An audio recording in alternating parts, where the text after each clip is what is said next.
প্রিয় দর্শক ও শ্রোতা, আল্লাহ সুবহানাহু তাআলার সৃষ্টির অন্যতম এক রহস্য হচ্ছে আল্লাহ একদিন এই আসমান, জমিন, এই পৃথিবী সবকিছু ধ্বংস করে দিবেন। কুল্লু মান আলাইহা ফান ওয়া ইয়াবকা ওয়াজহু রাব্বিকা যুল জালালি ওয়াল ইকরাম।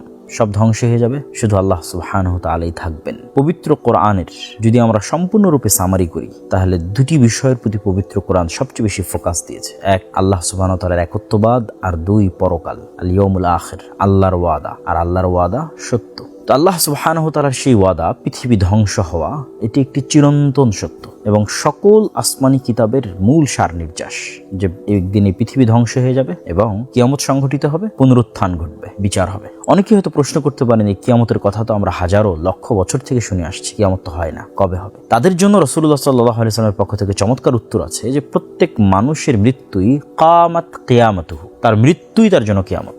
তো যত মানুষ পৃথিবী থেকে চলে গেছে তাদের কিয়ামত কিন্তু অলরেডি সংঘটিত হয়ে গেছে। আমরাও যেদিন মারা যাব সেই দিন আসলে আমাদের কিয়ামত সংঘটিত হবে। কেন? আমরা তো পরকালের জগতে যাত্রা শুরু করে দেব। কবরের জগৎ, বারজাখী জগৎ, গায়েবের যে জগৎ, পরকালের যে জগৎ, সেটার উদ্দেশ্যে আমাদের যাত্রা শুরু হয়ে যাবে। হ্যাঁ, সামগ্রিক অর্থে আসমান জমিনের যে ধ্বংস, সূর্য নক্ষত্রের যে ভেঙে পড়া, যেগুলোর বর্ণনা আল্লাহ বিভিন্ন সূরায় দিয়েছেন, সামাউ ফাতারাত, ওয়াইদাল কাওয়াকিবু তাসারাত, ওয়াইদাল বিহারু ফুজ্জিরাত, ওয়াইদাল কুবুর বু'থিরাত। অথবা সূরা কারিয়ার মধ্যে বলছেন, আল কারিআতু মাল কারিআহ ওয়া মা আদরাকা মাল কারিআহ ইয়াওমা ইয়াকুনুন নাসু কাল ফারাশিল মাবথুথ ওয়া তাকুনুল জিবালু কাল ইহনিল মানফুশ।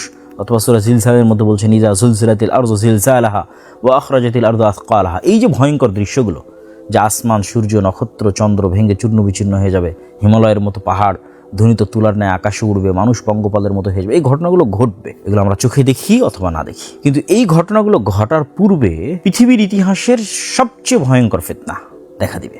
যেই ফিতনা আদম আলাইহিস সালাতু ওয়াস সালাম যখন জান্নাতে ইবলিসের ফিতনায় পা দিয়েছিলেন, আল্লাহ যে গাছকে নিষিদ্ধ করেছিলেন, সেই গাছের নিকটে যাওয়ার যে প্ররোচনা, ওইটাও তো একটা ফিতনা। যেই ফিতনায় হাবিল এবং কাবিল পড়েছিল, সেটাও একটা ফিতনা।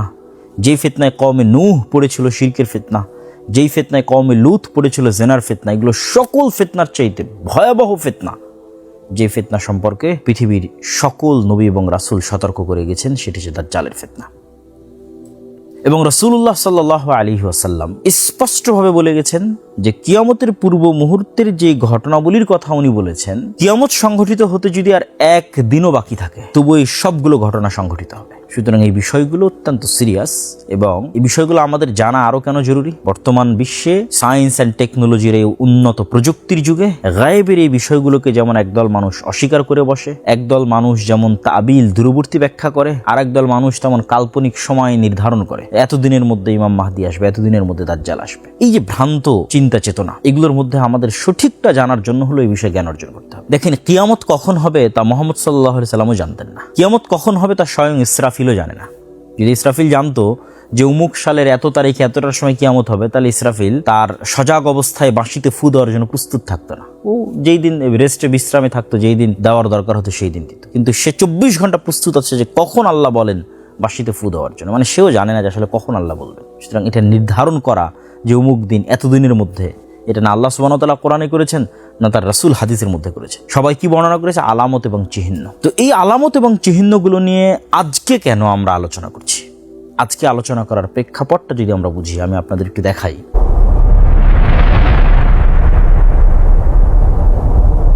আপনারা আমাদের স্ক্রিনে একটি দৃশ্য দেখতে পাচ্ছেন। বিশ্বের সবচেয়ে বড় পরাশক্তি আমেরিকা এবং সেই পরাশক্তির প্রেসিডেন্ট, অপ্রতিরোধ্য প্রেসিডেন্ট ডোনাল্ড ট্রাম্প, যিনি টুইটারে এবং তার সোশ্যাল প্ল্যাটফর্ম যে ট্রুথ, সেটাতে ভয়ঙ্কর ভয়ঙ্কর হুমকি এবং সকাল সন্ধ্যা হুমকি দেন। কাকে উঠিয়ে নিয়ে আসেন, ঠিক আছে, কার তেল বন্ধ করে দেন, কাকে কোথায় হামলা করেন, একদম টুইটারে তিনি আদেশ দেন এবং ট্রুথে আদেশ দেন, ওপেন সোশ্যাল প্ল্যাটফর্মে। তিনি এইভাবে সম্মিলিত মোনাজাত এবং সম্মিলিত জিকির, আমাদের ভাষায় যদি বলি, মানে খ্রিস্টান ধর্মের আলোকে তিনি বড় বড় খ্রিস্টান পাদ্রীদের একত্রিত করে, আমেরিকার ইতিহাসে ফার্স্ট কোনো প্রেসিডেন্ট, প্রথম কোনো প্রেসিডেন্ট, এইভাবে ধর্মীয় নেতাদের একত্রিত করে হোয়াইট হাউসের মধ্যে এই আমাদের ভাষায় সম্মিলিত মোনাজাত বা সম্মিলিত জিকির, যেটা বাইবেলের আলোকে তাদের যে দোয়া বা মোনাজাত, সেটি তিনি করছেন। শুধু এটি নয়, আপনারা আরও আশ্চর্য হবেন যে বর্তমান যিনি আমেরিকার প্রতিরক্ষামন্ত্রী, যদিও আমেরিকা তার প্রতিরক্ষা মন্ত্রণালয়ের নাম পরিবর্তন করেছে, সেটার নাম এখন যুদ্ধ মন্ত্রণালয় বা যুদ্ধমন্ত্রী।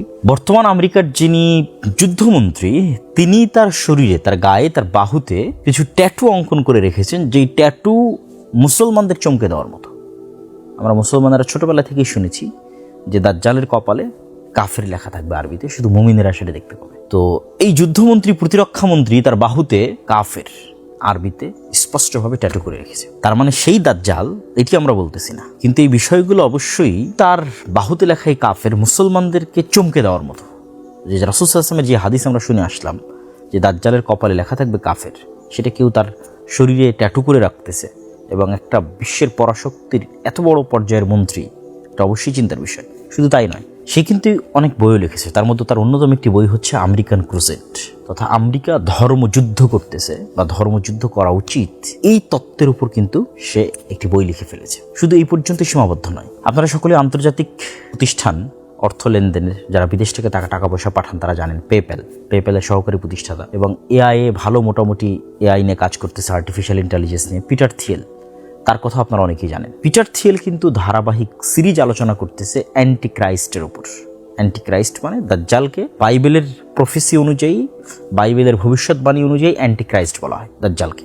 তো সেটি নিয়ে সে সিরিজ আলোচনা করতেছে। যে সিরিজ আলোচনাগুলোর অসংখ্য ভিডিও এবং অসংখ্য ক্লিপস ইতিমধ্যেই সামাজিক যোগাযোগ মাধ্যমে ভাইরাল। এবং কিছুদিন পূর্বে ইতালির রাজধানী রোমে একটি রুদ্ধদ্বার বৈঠকেও অ্যান্টি ক্রাইস্টের প্রকাশ এবং আশা নিয়ে গোপন আলোচনা বা গোপন বৈঠক হয়েছে, যেটা আমাদের বাংলাদেশেরও বিভিন্ন পত্রিকা রিপোর্ট করেছে। এমনকি প্রথম আলোতে একটা বিশাল রিপোর্টও হয়েছে, ইরান যুদ্ধ নাকি দাজ্জাল তত্ত্বে মোড়া আমেরিকান ক্রুসেড।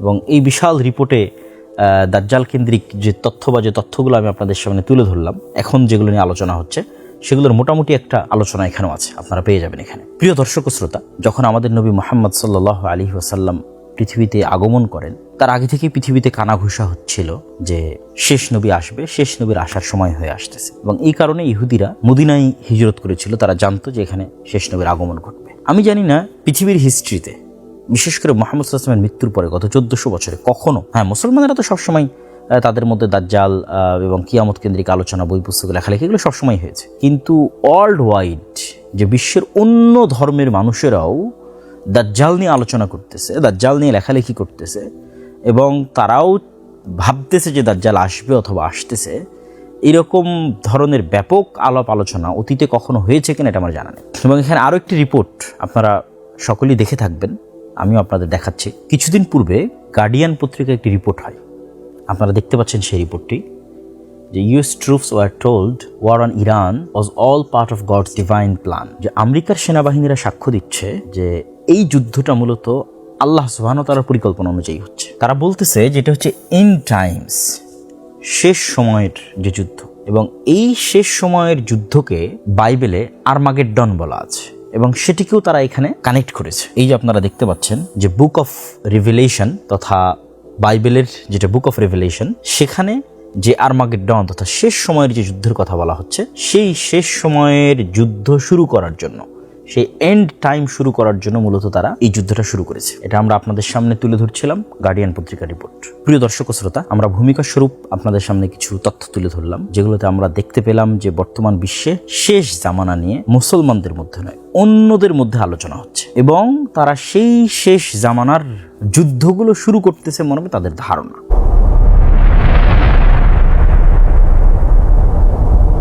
তো সেক্ষেত্রে এখানে একটা কমন বিষয়, 3 আসমানি ধর্ম বা 3 আব্রাহামিক রিলিজিয়নের মধ্যে একটি কমন বিষয় আছে, সেটা যে কিয়ামতের পূর্ব মুহূর্তে মাসিহা আসবে এবং all are waiting for a মাসিহা। খ্রিস্টান are waiting, Jewish are waiting, Muslims are waiting, শিয়া Muslims also, they are also waiting.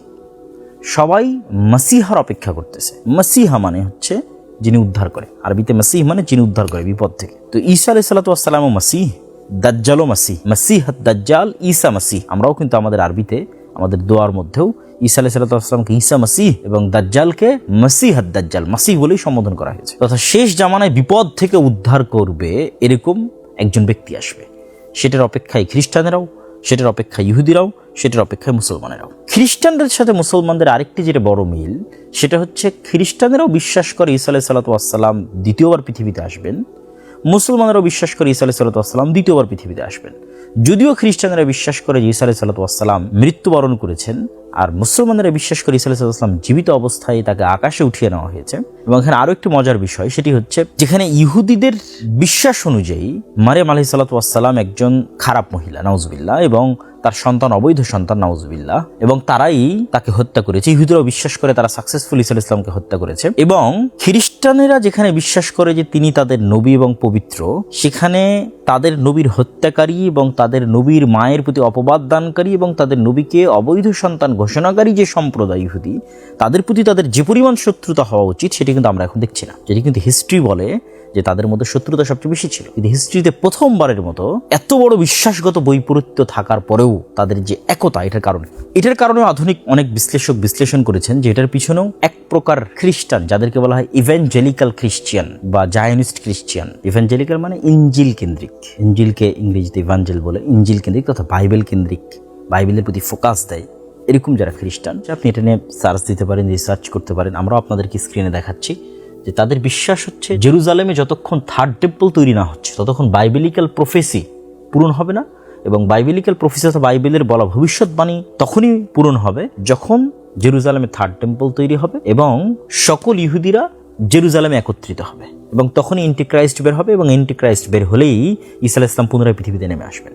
সুতরাং আমরা যদি ঈসা আলাইহিস সালামকে পুনরায় পৃথিবীতে নামিয়ে আনতে চাই, তাহলে আমাদেরকে ইহুদিদেরকে সাপোর্ট করতে হবে জেরুজালেমে একত্রিত হওয়ার জন্য। এটা একদল খ্রিস্টানদের বিশ্বাস। তাহলে আজকের ইসরায়েলের সাথে তাদের যে সহযোগিতা, এটার যেমন পলিটিক্যাল অনেক কারণ আছে, এটার যেমন আরও ভূ রাজনৈতিক প্রেক্ষাপটের যে বিশ্লেষণগুলো আছে যেগুলো আমরা জানি, তার পাশাপাশি এই ধর্মীয় প্রেক্ষাপটটিও কিছুটা ভূমিকা রাখে, যা এখন আরও বেশি আলোচিত হচ্ছে, আরও বেশি চর্চিত হচ্ছে, যে কেন তারা চায় যে জেরুজালেম ইহুদের একত্রিত হোক, জেরুজালেমকে ইসরায়েলের রাজধানী করা হোক, মসজিদ আকসা ভেঙে দিয়ে থার্ড টেম্পল তৈরি করা হোক। কেননা তারা দ্রুত ঈসা আলাইহিস সালামকে পৃথিবীতে ফেরত নিয়ে আসতে চাচ্ছে, দ্রুত দাজ্জালকে পৃথিবীতে নিয়ে আসতে চাচ্ছে, অ্যান্টিক্রাইস্টকে। তো এই সার্বিক বিষয়গুলো আমার কাছে মনে হয়েছে যে অতীতে কখনো এত ব্যাপকভাবে বৈশ্বিক রাজনীতিতে অ্যান্টিক্রাইস্ট, দাজ্জাল, ঈসা আলাইহিস সালামের ফেরত আসা এবং আরমাগেড্ডন বা আল মালহামাল কুবরা, শেষ জামানার যুদ্ধ, এগুলো এত ব্যাপকভাবে আলোচিত হয়নি।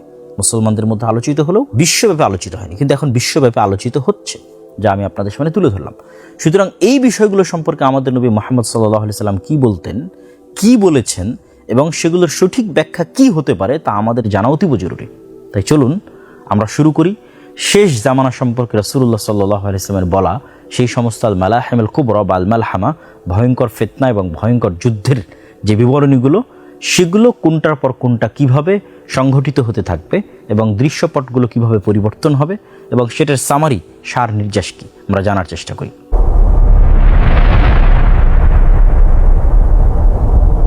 প্রিয় দর্শক শ্রোতা, কিয়ামতের পূর্ব মুহূর্তে যে বিষয়গুলো সংঘটিত হবে সে বিষয়ে অসংখ্য হাদিস বিভিন্ন সানাদে বর্ণিত হয়েছে, যেগুলো বিশেষ করে মুহাদ্দিসিনে কেরাম তাদের কিতাবগুলোর মধ্যে কিতাবুল ফিতান নামে অন্তর্ভুক্ত করেছে, এবং কিছু কিছু ইমাম এই নামে আলাদা বইও রচনা করেছে। কিন্তু এগুলোর মধ্যে অসংখ্য জাল, জয়ীফ এবং সানাদের মতভেদ অনেক কিছুই আছে। আমরা যদি প্রত্যেকটা হাদিস ধরে আলোচনা করি, সেটা আপনাদের জন্য বোঝা, চিন্তা করা এবং মিলানো অনেক কঠিন হবে। তো যত হাদিস আমরা শুনে থাকি অথবা যত হাদিস আমরা পেয়ে থাকি, সেগুলোর মধ্যে যেগুলো বেশিরভাগ সহিহ হাদিস এবং বেশি বিশুদ্ধ হাদিস, সেগুলোই আমরা সামনে রাখবো এবং সেগুলোর সামারি, এবং সেই সামারিতে একটার পর একটা কোনটা সংঘটিত হবে সেটার আমার যেটা বুঝ মনে হয়েছে যে এটি বেশি বিশুদ্ধ বা এটি বেশি হাদিস সঙ্গত, সেই ধারাবাহিকতা আমি আপনাদের সামনে তুলে ধরবো। ওই ধারাবাহিকতাতেই হবে সেটি কিন্তু আমারও জানা নাই, বরং আল্লাহ সুবহানাহু ওয়া তাআলা ভালো জানেন যে কোন ধারাবাহিকতায় সেটি সংঘটিত হবে। তো আমরা রাসূলুল্লাহ সাল্লাল্লাহু আলাইহি ওয়াসাল্লামের একটা হাদিস দিয়ে শুরু করি যে তোমরা 6টা জিনিস গণনা করে রাখো কিয়ামত পর্যন্ত। তার মধ্যে 1 নাম্বার হচ্ছে মাউতি, আমার মৃত্যু। তো রাসূলুল্লাহ সাল্লাল্লাহু আলাইহি ওয়াসাল্লামের মৃত্যু ইটসেলফ কিয়ামতের সবচেয়ে বড় আলামত। কারণ অতীতে যখন কোনো নবীর মৃত্যু হতো তখন মানুষ আরেক নবীর অপেক্ষা করত, আর যেহেতু মুহাম্মদ সাল্লাল্লাহু আলাইহি ওয়াসাল্লাম শেষ নবী, সেহেতু মুহাম্মদ সাল্লাল্লাহু আলাইহি ওয়াসাল্লামের মৃত্যুর পরে কি আমরা আরেক নবীর অপেক্ষা করব না কিয়ামতের অপেক্ষা করব? তাহলে সামারি কি দাঁড়াচ্ছে? মুহাম্মদ সাল্লাল্লাহু আলাইহি ওয়াসাল্লামের মৃত্যুর পরেই কিয়ামত, মুহাম্মদ সাল্লাল্লাহু আলাইহি ওয়াসাল্লামের মৃত্যুর পরেই কিয়ামত। এখন এটাতে 500 বছর 5000 বছর সেটি বিষয় নয়। আগের নবীদের ক্ষেত্রে কি হতো, ওই নবীর পরে আরেক নবী, তারপরে আরেক নবী, আর মুহাম্মদ সাল্লাল্লাহু আলাইহি ওয়াসাল্লামের মৃত্যুর পরে কি হচ্ছে? সরাসরি কিয়ামত। তাহলে কিয়ামতের সবচেয়ে বড় আলামত হচ্ছে মুহাম্মদ সাল্লাল্লাহু আলাইহি ওয়াসাল্লামের মৃত্যু এবং মুহাম্মদ সাল্লাল্লাহু আলাইহি ওয়াসাল্লামের পৃথিবীতে আগমন। সেটি কিন্তু সংঘটিত হয়ে গেছে, অলরেডি 1400 বছর পার হয়ে গেছে সেটি। তাহলে আমরা কিসের অপেক্ষা করছি? কিয়ামতেরই অপেক্ষা করছি 1400 বছর থেকে। নতুন কোনো নবীর কিন্তু আমরা অপেক্ষা করছি না। 2 নম্বর তিনি বলেছেন ফাতহু বাইতুল মুকাদ্দাস বা মসজিদ আল আকসা, মসজিদ আকসার বিজয়, যেটি ইতিমধ্যে 2বার সংঘটিত হয়েছে, হয়তো আরও একবার সংঘটিত হবে, আল্লাহ সুবহানাহু ওয়া তাআলা ভালো জানে।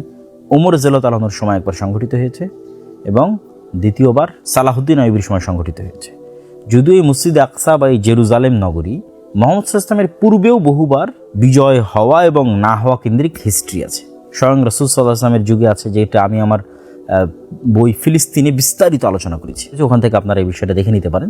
3 নম্বর, রাসূলুল্লাহ সাল্লাল্লাহু আলাইহি ওয়াসাল্লাম বললেন যে ভয়ঙ্কর মহামারী। অনেকেই ওমর রাদিয়াল্লাহু তাআলার যুগে সিরিয়াতে একটা ভয়ঙ্কর মহামারী হয়েছিল, অনেক আলেম ওলামা বলে থাকেন যে এটি সেই মহামারী। আবার যুগের পরিক্রমায় গত 1400 বছর অনেক মহামারী হয়েছে, সেগুলোকেও অনেকেই রাসূল সাল্লাল্লাহু আলাইহি ওয়াসাল্লামের হাদিসে বর্ণিত সেই মহামারীর সাথে তুলনা করেছেন। আমরাও কিছুদিন পূর্বে একটি মহামারী অতিক্রম করে আসলাম, করোনা মহামারী, অথবা আরও পরে আরও ভয়ঙ্কর মহামারী আসতে পারে, যে মহামারীতে পৃথিবীর 1/4, 1/3, অর্ধেকের বেশি মানুষ হয়তো পৃথিবী থেকে হারিয়ে যেতে পারে, এখন যে মানুষ আছে তাদের মধ্যে থেকে। তাহলে তারপর আসলাম বললেন মহামারী। তারপরে তিনি বললেন সুম্মা ফিতনাতুন, এমন এক ফিতনা লা ইয়াবকা, বাকি থাকবে না। বাইতুন, যারা বুঝেন যে নাকেরা তানবিন এটি নাকেরার আলামত, এবং নাকেরা মানে হচ্ছে একটা ছোট্ট ঘরও বাকি থাকবে না, তথা সকল ঘর। লা ইয়াবকা বাইতুম মিনাল আরব ইল্লা, এবং লা আর ইল্লা যদি একত্রিত আসে তাহলে সেটা ইস্তেগরাকের ফায়দা দেয়, তথা একটা ঘরও বাদ যাবে না, লিটারেলি একটি ঘরও মুক্ত থাকবে না। আরবের প্রত্যেক ঘরে রাসূল নির্দিষ্ট করে দিলেন আল আরব, আরবের প্রত্যেক ঘরে একটা ফিতনা প্রবেশ করবে। অনেক আলেম ওলামা ব্যাখ্যা করেছেন যে এই ফিতনা হচ্ছে আজকের যুগের মোবাইল বা আজকের যুগের ইন্টারনেট, সামাজিক যোগাযোগ মাধ্যম। কিন্তু আমার মনে প্রশ্ন তৈরি হয় যে এই ইন্টারনেট, সামাজিক যোগাযোগ মাধ্যমের ফিতনা তো পৃথিবীর সকল ঘরে প্রবেশ করেছে, আর রাসূলুল্লাহ সাল্লাল্লাহু আলাইহি ওয়াসাল্লাম তো এখানে বলেছেন আল আরব, নির্দিষ্ট করেছেন সারা পৃথিবী নয়, শুধু আরবের প্রত্যেক ঘরে প্রবেশ করবে। তো এখানে আরও একটি ব্যাখ্যা আমরা দাঁড় করাতে পারি যে কোরআন এবং হাদিসে যেখানেই ফিতনা শব্দটি ব্যবহৃত হয়েছে, ফিতনা আরো অনেক জায়গায় ফিতনা ব্যবহৃত হয়েছে, যেমন ওমর রাদিয়াল্লাহু তাআলা হচ্ছেন ফিতনার দরজা, সেখানে ফিতনা ব্যবহৃত হয়েছে। তারপরে হচ্ছে ওসমান রাদিয়াল্লাহু তাআলার মৃত্যুর পর সাহাবীরা এবং তাবিরা হাদিস বর্ণনাকারীর নাম জিজ্ঞেস করতেন, তো ওখানে জিজ্ঞেস করা হচ্ছে মানে বা'দাল ফিতনা, ফিতনার পরে। তো ফিতনা মানে এই সকল জায়গায় ফিতনা দ্বারা উদ্দেশ্য করা হয়েছে মারামারি, গন্ডগোল, যুদ্ধ, বিগ্রহ, হত্যা, রাহাজানি। তো সাধারণত ফিতনা বলতে কোরআন এবং হাদিসে কিন্তু অন্যান্য জায়গায় এটি মূল উদ্দেশ্য হয়। তো আমরা যদি ফিতনা দ্বারা সেটি মূল উদ্দেশ্য নেই, যে হত্যা, মারামারি, রাহাজানি, খুন খারাপি, তাহলে এমন এক যুদ্ধ অথবা গৃহযুদ্ধ অথবা মারামারি সংগঠিত হবে যেটাতে আরবের প্রত্যেক ঘর যুক্ত হয়ে যাবে। এটি একটি খুবই অন্যতম একটি কিয়ামতের আলামতগুলোর অন্তর্ভুক্ত, এবং এই আলামতের সাথে কানেক্টেড আরও কিছু হাদিস আছে। রাসূলুল্লাহ সাল্লাল্লাহু আলাইহি ওয়াসাল্লাম অন্য এক হাদিসে বলেছেন, অচিরেই ফোরাত নদীর মধ্যে থেকে এমন এক স্বর্ণের পাহাড় বের হবে, যেই স্বর্ণ ভাগাভাগি কেন্দ্রিক এক ভয়ঙ্কর মারামারিতে সকল আরব সম্পৃক্ত হয়ে যাবে। আপনারা দেখতে পাচ্ছেন যে ইরাকের অন্তর্গত ইউফ্রেটিস বা ফোরাত নদী, এই ফোরাত নদী সম্পর্কে রাসূলুল্লাহ সাল্লাল্লাহু আলাইহি ওয়াসাল্লাম এই ভবিষ্যৎবাণীটি করেছেন ইরাকের ফোরাত নদী সংক্রান্ত। তো সেক্ষেত্রে অনেক আলেম ওলামা এটির ব্যাখ্যা করেছেন যে এখানে সত্যিকার অর্থে একদিন স্বর্ণের পাহাড় বের হবে, আর এটিও অসম্ভব কিছু নয়। আজ থেকে 100 বছর 200 বছর আগে কে জানতো মাটির নিচ থেকে তেলের খনি বের হবে, গ্যাসের খনি বের হবে।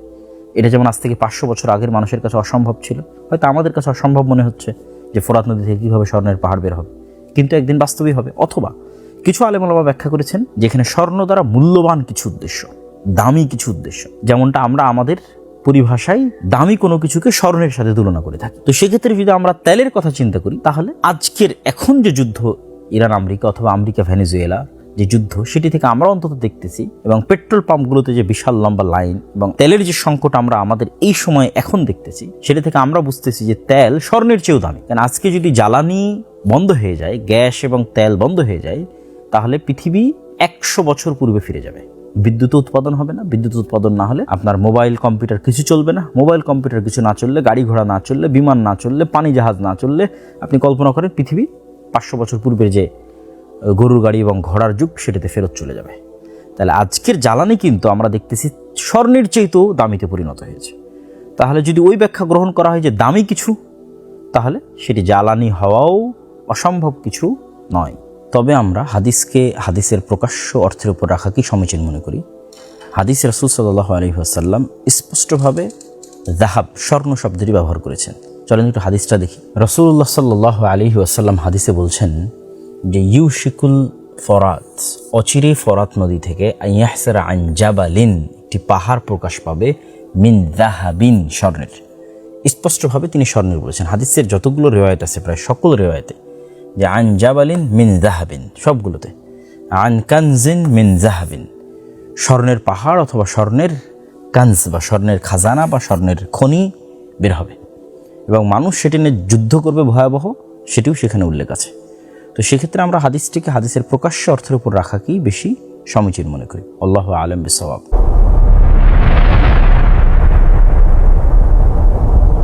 তো সেক্ষেত্রে এমন এক যুদ্ধ, যেই যুদ্ধে সকল আরব জড়িত হয়ে যাবে, এটির কথা রাসূলুল্লাহ সাল্লাল্লাহু আলাইহি ওয়াসাল্লাম বলছেন। তারপর রাসূলুল্লাহ সাল্লাল্লাহু আলাইহি ওয়াসাল্লাম বললেন, হুদনাতুন। হুদনাতুন শব্দের অর্থ হচ্ছে চুক্তি। বাইনাকুম, তোমাদের মধ্যে, ওয়া বাইনা বানিল আসফার। এই বানিল আসফারের জায়গায় কিছু কিছু রিওয়ায়াতে রোম বা অন্য কিছু বর্ণনায় রোমানদের সাথে কিছু চুক্তি মুসলমানদের হবে। আর আসফার শব্দের অর্থ হচ্ছে হলদেটে সাদা বর্ণ, যাদের গায়ের রং তথা সাদা চামড়ার আমরা যাদেরকে বলি, ঠিক আছে, তাদের সাথে তোমাদের একটা চুক্তি হবে। এখানে রোম দ্বারা আসলে কোন রোম উদ্দেশ্য, এটি নিয়েও কিছু মতভেদ আছে। রাসূলুল্লাহ সাল্লাল্লাহু আলাইহি ওয়াসাল্লাম যখন এই হাদিস শোনাচ্ছেন যে তোমাদের মধ্যে এবং রোমানদের মধ্যে একটি চুক্তি হবে, ওই সময়ে রোমান, বাইজেন্টাইন রোমান এম্পায়ারের কেন্দ্রস্থল বা রাজধানী ছিল আজকের তুরস্কের ইস্তাম্বুল। আমরা আপনাদেরকে দেখাচ্ছি, দুই দিকে সাগর এবং মধ্যে অন্যতম একটি উন্নত নগরী, যেটিকে আরবিতে বলা হয়েছে কুস্তুনতুনিয়া,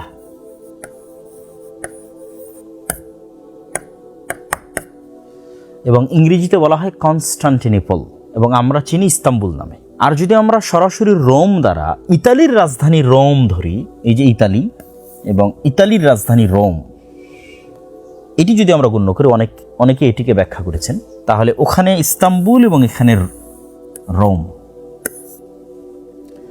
যে সময় রাসূল সাল্লাল্লাহু আলাইহি ওয়াসাল্লাম এই হাদিসটি বলছেন, ওই সময়ে বাইজেন্টাইন রোমান এম্পায়ারের অধিকাংশ ছিল অর্থোডক্স খ্রিস্টান। যেমন সহিহ বুখারীর যে হাদিসগুলোতে ব্যাত্রিক বা প্যাট্রিয়ক, এই প্যাট্রিয়ক কিন্তু ইতালির রোমে না, ইতালির রোমে আছে পোপ, আর প্যাট্রিয়ক আছে কোথায়, সেটি হচ্ছে রাশিয়া।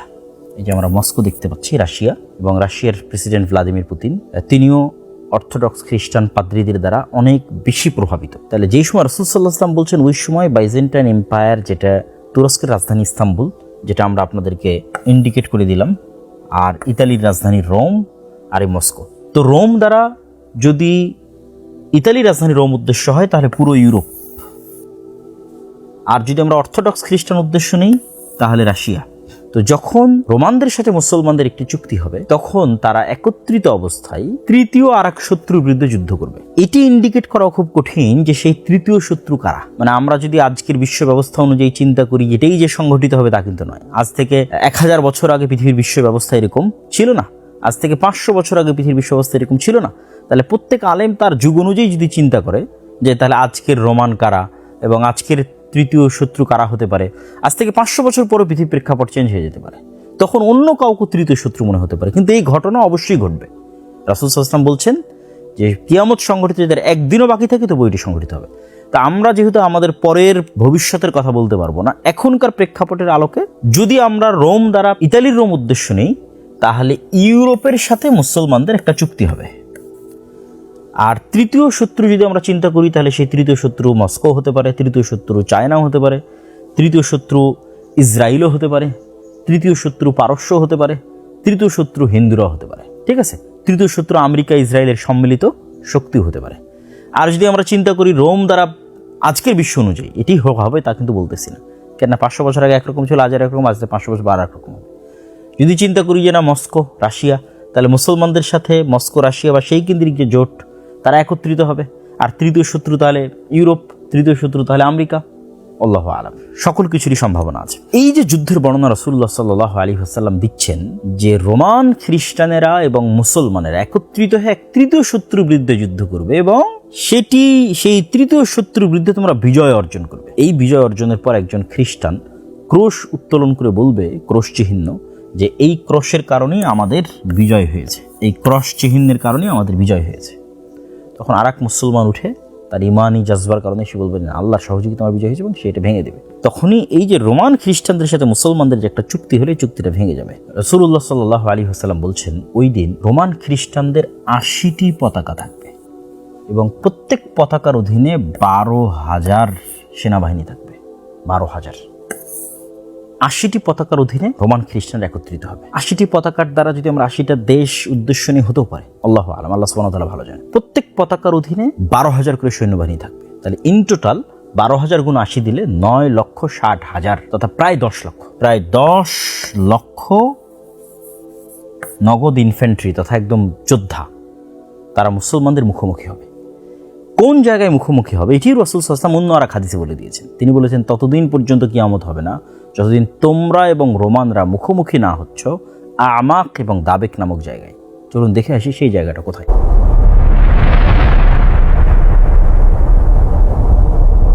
রাসূলুল্লাহ সাল্লাল্লাহু আলাইহি ওয়াসাল্লাম যে আমাক এবং দাবেক নামক দুটি জায়গার কথা উল্লেখ করেছেন, যে বেদাবেক বে আমাক ও বেদাবেক, বেদাবেক ও বে আমাক। এখন অনুসন্ধান করলে যেটি দেখা যায় যে এটি মূলত সিরিয়া এবং তুরস্কের সীমান্তবর্তী অঞ্চল। আজকের তুরস্কের সীমানা এবং আজকের সিরিয়ার সীমানা আপনারা এই যে দেখতে পাচ্ছেন দাবেক, এবং এই যে হালব, হালবকে ইংরেজিতে বলে আলেপ্পো, এটা সিরিয়ার তুরস্ক সীমান্তবর্তী শহর।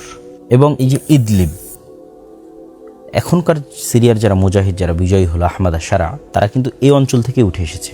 এই ইদলিব, এই হালব, এখান থেকে উঠে এসে পরে তারা দামেস্ক বিজয় করেছে, এবং এখানে থাকা অবস্থাতেই তারা তুরস্কের যে সহযোগিতা সেটা কিন্তু তারা রিসিভ করতো। আর কিছু কিছু আলেমের মত অনুযায়ী এটি হচ্ছে আমাক দ্বারা আন্তাকিয়া উদ্দেশ্য, এটাও সিরিয়া এবং তুরস্কের সীমান্তবর্তী অঞ্চল। অনেকের নিকটে আমাক দ্বারা এই আন্তাকিয়া উদ্দেশ্য, এটিও এই হালব এবং ইদলিব তার নিকটবর্তী, যদিও এটা এখন বর্তমান তুরস্কের সীমানায় পড়ে, কিন্তু তুরস্ক এবং সিরিয়ার যে সীমানা আছে, এই যে এটি হচ্ছে তুরস্ক এবং সিরিয়ার সীমানা, এই পারে হচ্ছে সিরিয়া আর এই যে পারে হচ্ছে তার্কি। এক কথায় বোঝা যাচ্ছে যে আমরা দাবেক ধরি, হালবের নিকটবর্তী অথবা ইদলিবের নিকটবর্তী আন্তাকিয়া ধরি, এই এরিয়াটা তুরস্ক এবং সিরিয়ার সীমান্তবর্তী অঞ্চলে একটি ভয়ঙ্কর এবং ভয়াবহ যুদ্ধ হবে। এবং এই যুদ্ধের অন্য হাদিসে রাসূলুল্লাহ সাল্লাল্লাহু আলাইহি ওয়াসাল্লাম যে বর্ণনা দিয়েছেন, আমাক এবং দাবেক নামক জায়গার কথা বলেছে, এই দুটো জায়গা আমরা কিন্তু দেখে আসলাম। এখানে রাসূল সাল্লাল্লাহু আলাইহি ওয়াসাল্লাম বলছেন, এই যুদ্ধে ফায়াখরুজু লাহুম জাইশুম মিনাল মাদিনা, এই যুদ্ধে অংশগ্রহণ করার জন্য মদিনা থেকে, এটা কিন্তু সহিহ মুসলিমের হাদিস,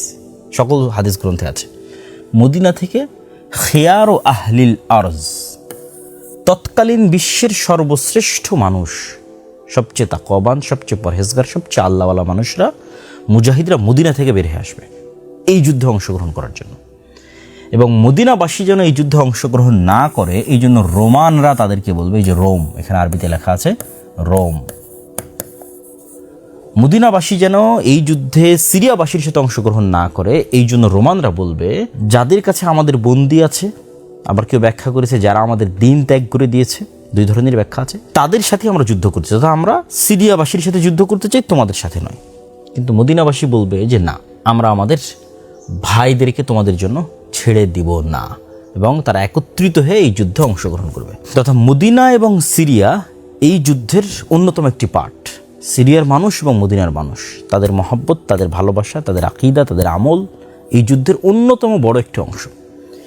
এই যুদ্ধে মুসলমানেরা 3 ভাগে বিভক্ত হবে, রাসূল সাল্লাল্লাহু আলাইহি ওয়াসাল্লাম বলেছেন, এই যে এখানে সুলুসুন, 3 ভাগে বিভক্ত হবে, 3 ভাগের 1 ভাগ শহীদ হবে, হুম আফজালুশ শুহাদা, পৃথিবীর সর্বশ্রেষ্ঠ শহীদ ইনদাল্লাহ, আল্লাহর নিকটে, এবং 3 ভাগের 1 ভাগ এই যুদ্ধ থেকে পালিয়ে আসবে।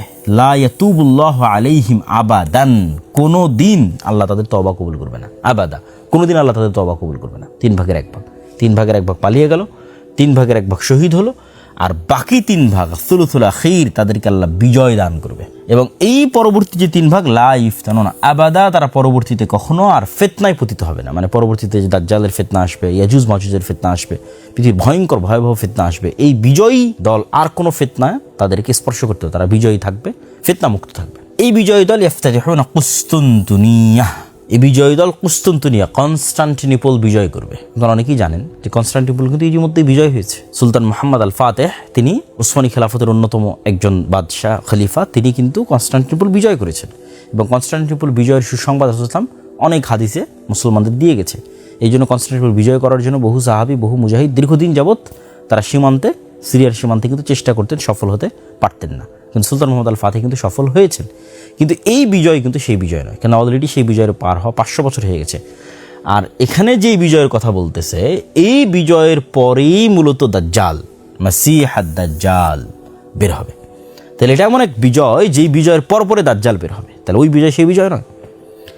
তাহলে বোঝা যাচ্ছে এই হাদিস থেকে একটা জিনিস আমরা বুঝতে পারতেছি, আজকের যেই ইস্তাম্বুল, তুরস্কের রাজধানী, কনস্টান্টিনোপল বা কুস্তুনতুনিয়া বা আজকের তুরস্ক, এটা মুসলমানদের হাতে থাকবে না। অবশ্যই কোনো না কোনোভাবে এটা মুসলমানদের হাত ছাড়া হবে বা অন্যের দখলে চলে যাবে, জোরপূর্বক যেভাবেই হোক, তাহলেই তো মুসলমানরা সেটিকে বিজয় করবে। তথা কিয়ামতের পূর্ব মুহূর্তে আর একবার মুসলমানরা তুরস্ক বিজয় করবে।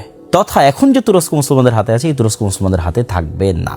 এই যুদ্ধের অন্য হাদিসগুলোতে রাসূলুল্লাহ সাল্লাল্লাহু আলাইহি ওয়াসাল্লাম বলেছেন যে এই যুদ্ধে এত মানুষ মারা যাবে যে পাখি যদি 1 মাস আকাশে উড়ে সে লাশের সারি শেষ করতে পারবে না, যে লাশের দুর্গন্ধহীন কোনো একটা জায়গায় থামবে পাবে না, আকাশ থেকে মৃত অবস্থায় পড়ে যাবে। মানুষ ওয়ারিস খুঁজে পাবে না যে তার সম্পদের ওয়ারিস কে হবে। কোনো একটা বংশে যদি 100 মেম্বার থাকে 99 জন মারা যাবে, 1 জন বেঁচে থাকবে। এত ভয়াবহ এবং ভয়ঙ্কর যুদ্ধ হবে এই যুদ্ধ।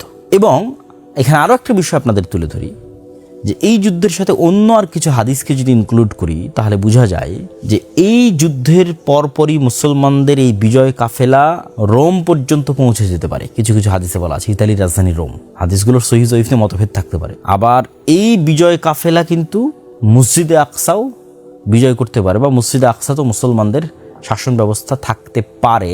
এই যুদ্ধ সম্পর্কে তথা কুস্তুনতুনিয়া বিজয় সম্পর্কে আরেকটি গুরুত্বপূর্ণ হাদিস আছে। রাসূলুল্লাহ সাল্লাল্লাহু আলাইহি ওয়াসাল্লাম বলছেন, তোমরা এমন একটি শহরের কথা জানো যে শহরের এক পাশে সমতল আর এক পাশে সমুদ্র। প্রায় সকল আলেম ওলামা একমত যে এই শহর হচ্ছে কুস্তুনতুনিয়া। তো রাসূলুল্লাহ সাল্লাল্লাহু আলাইহি ওয়াসাল্লাম বলছেন, লা তাকুমুস সাআহ, ততদিন পর্যন্ত কিয়ামত হবে না যতদিন না ইসহাক আলাইহিস সালাতু ওয়াস সালামের বংশের 70,000 মানুষ এই শহরকে বিজয় করার জন্য যুদ্ধ না করেন। কিন্তু সবচেয়ে মজার বিষয় হচ্ছে তারা এই যুদ্ধ লাম ইউকাতিলু বিসিলাহিন, কোনো অস্ত্র দিয়ে করবে না। তো তাদের কোনো তরবারি বা অন্য কোনো অস্ত্র রাইফেলগুলি কিছু থাকবে না, এবং তারা কোনো তীরও নিক্ষেপ করবে না, ওয়ালা বিসাহমিন, কোনো তীরও নিক্ষেপ করবে না। তাহলে যুদ্ধটা বিজয় হবে কিভাবে? তারা শুধু লা ইলাহা ইল্লাল্লাহ আল্লাহু আকবার এই আওয়াজ দিবে এবং এই আওয়াজে শহরের দেওয়াল পড়ে যাবে, প্রথম আওয়াজে প্রথম, দ্বিতীয়, তৃতীয়, এবং এইভাবে তাদের জন্য এই শহরে প্রবেশ সহজ হবে এবং এই সহজকে তারা বিজয় করবে। তো আলেম ওলামাদের ব্যাখ্যা অনুযায়ী যে রোমে তথা সিরিয়া এবং তুরস্কের সীমান্তবর্তী অঞ্চলে রোমানদের সাথে যে ভয়ঙ্কর যুদ্ধটা হবে, ওই যুদ্ধে বিজয়ের পর মুসলমানেরা যখন কুস্তুনতুনিয়া শহরে প্রবেশের জন্য যাবে, কেননা এখন যেখানে রোমানদের সাথে যুদ্ধের যে জায়গাটা আমরা দেখতেছি সেখান থেকে কুস্তুনতুনিয়া শহর কিন্তু অনেক দূরে। তো এই যুদ্ধে পরাজয়ের পর সামনে আরও বিজয় অভিযান চলতে থাকবে। বিজয় অভিযান করতে করতে করতে করতে একটা পর্যায়ে গিয়ে তারা কুস্তুনতুনিয়াতে প্রবেশ করবে। তো যখন তারা কুস্তুনতুনিয়াতে প্রবেশ করবে তখন কুস্তুনতুনিয়ার যে শহর রক্ষা দেওয়াল বা প্রাচীর আছে সেটিকে ধ্বংস করার জন্য তাদের আলাদা কোনো অস্ত্র ব্যবহার করতে হবে না, যে আমরা এটা ভাঙবো, কোনো অস্ত্র ব্যবহার করে না। তারা শুধু মুখের তাকবীর দেওয়ার মাধ্যমে লা ইলাহা ইল্লাল্লাহ আল্লাহু আকবার বলবে, এই বলাতেই দেওয়াল ভেঙে পড়ে যাবে এবং তারা কুস্তুনতুনিয়া শহরের মধ্যে বিজয়ী বেশে প্রবেশ করবে। এখানে যে যুদ্ধ, এই যুদ্ধের পরপরই মুসলমানেরা তাদের গনিমতের মাল বন্টনের জন্য তাদের তরবারিকে জাইতুন গাছের সাথে ঝুলিয়ে রাখবে, এবং জাইতুন গাছের সাথে ঝুলিয়ে রাখার পরপরই এই যে সুয়ুফাহুম বিজাইতুন, এটার থেকে অনেক উদ্দেশ্য নিয়েছেন যে এই যুদ্ধটা তরবারি দেওয়া হবে। তরবারি জাইতুন গাছে ঝুলিয়ে থাকবে, শয়তান চিৎকার করে বলবে তোমাদের বাড়িতে দাজ্জাল প্রবেশ করে গেছে। কিন্তু এটা মিথ্যা হবে, তখনও দাজ্জাল বের হয়নি। তখন এই সেনাবাহিনীর মধ্যে থেকে অন্য হাদিসে রাসূলুল্লাহ অন্য রিওয়ায়াতে বলেছেন 10 জন অশ্বারোহী রওনা দিবে দাজ্জালের অনুসন্ধানে। আল্লাহ নবী বলছেন ওই 10 জনের নাম, তাদের বাপ দাদার নাম, তাদের ঘোড়া, তাদের গায়ের রং সব আমি বলে দিতে পারবো। তো তারা যখন দাজ্জালের অনুসন্ধানে রওনা দিবে, ইতিমধ্যেই সত্যি সত্যি দাজ্জাল তথা এই মুজাহিদরা রিটার্ন ব্যাক যখন দামেশকে করবে, ততদিনে সত্যি সত্যি দাজ্জাল বের হয়ে যাবে।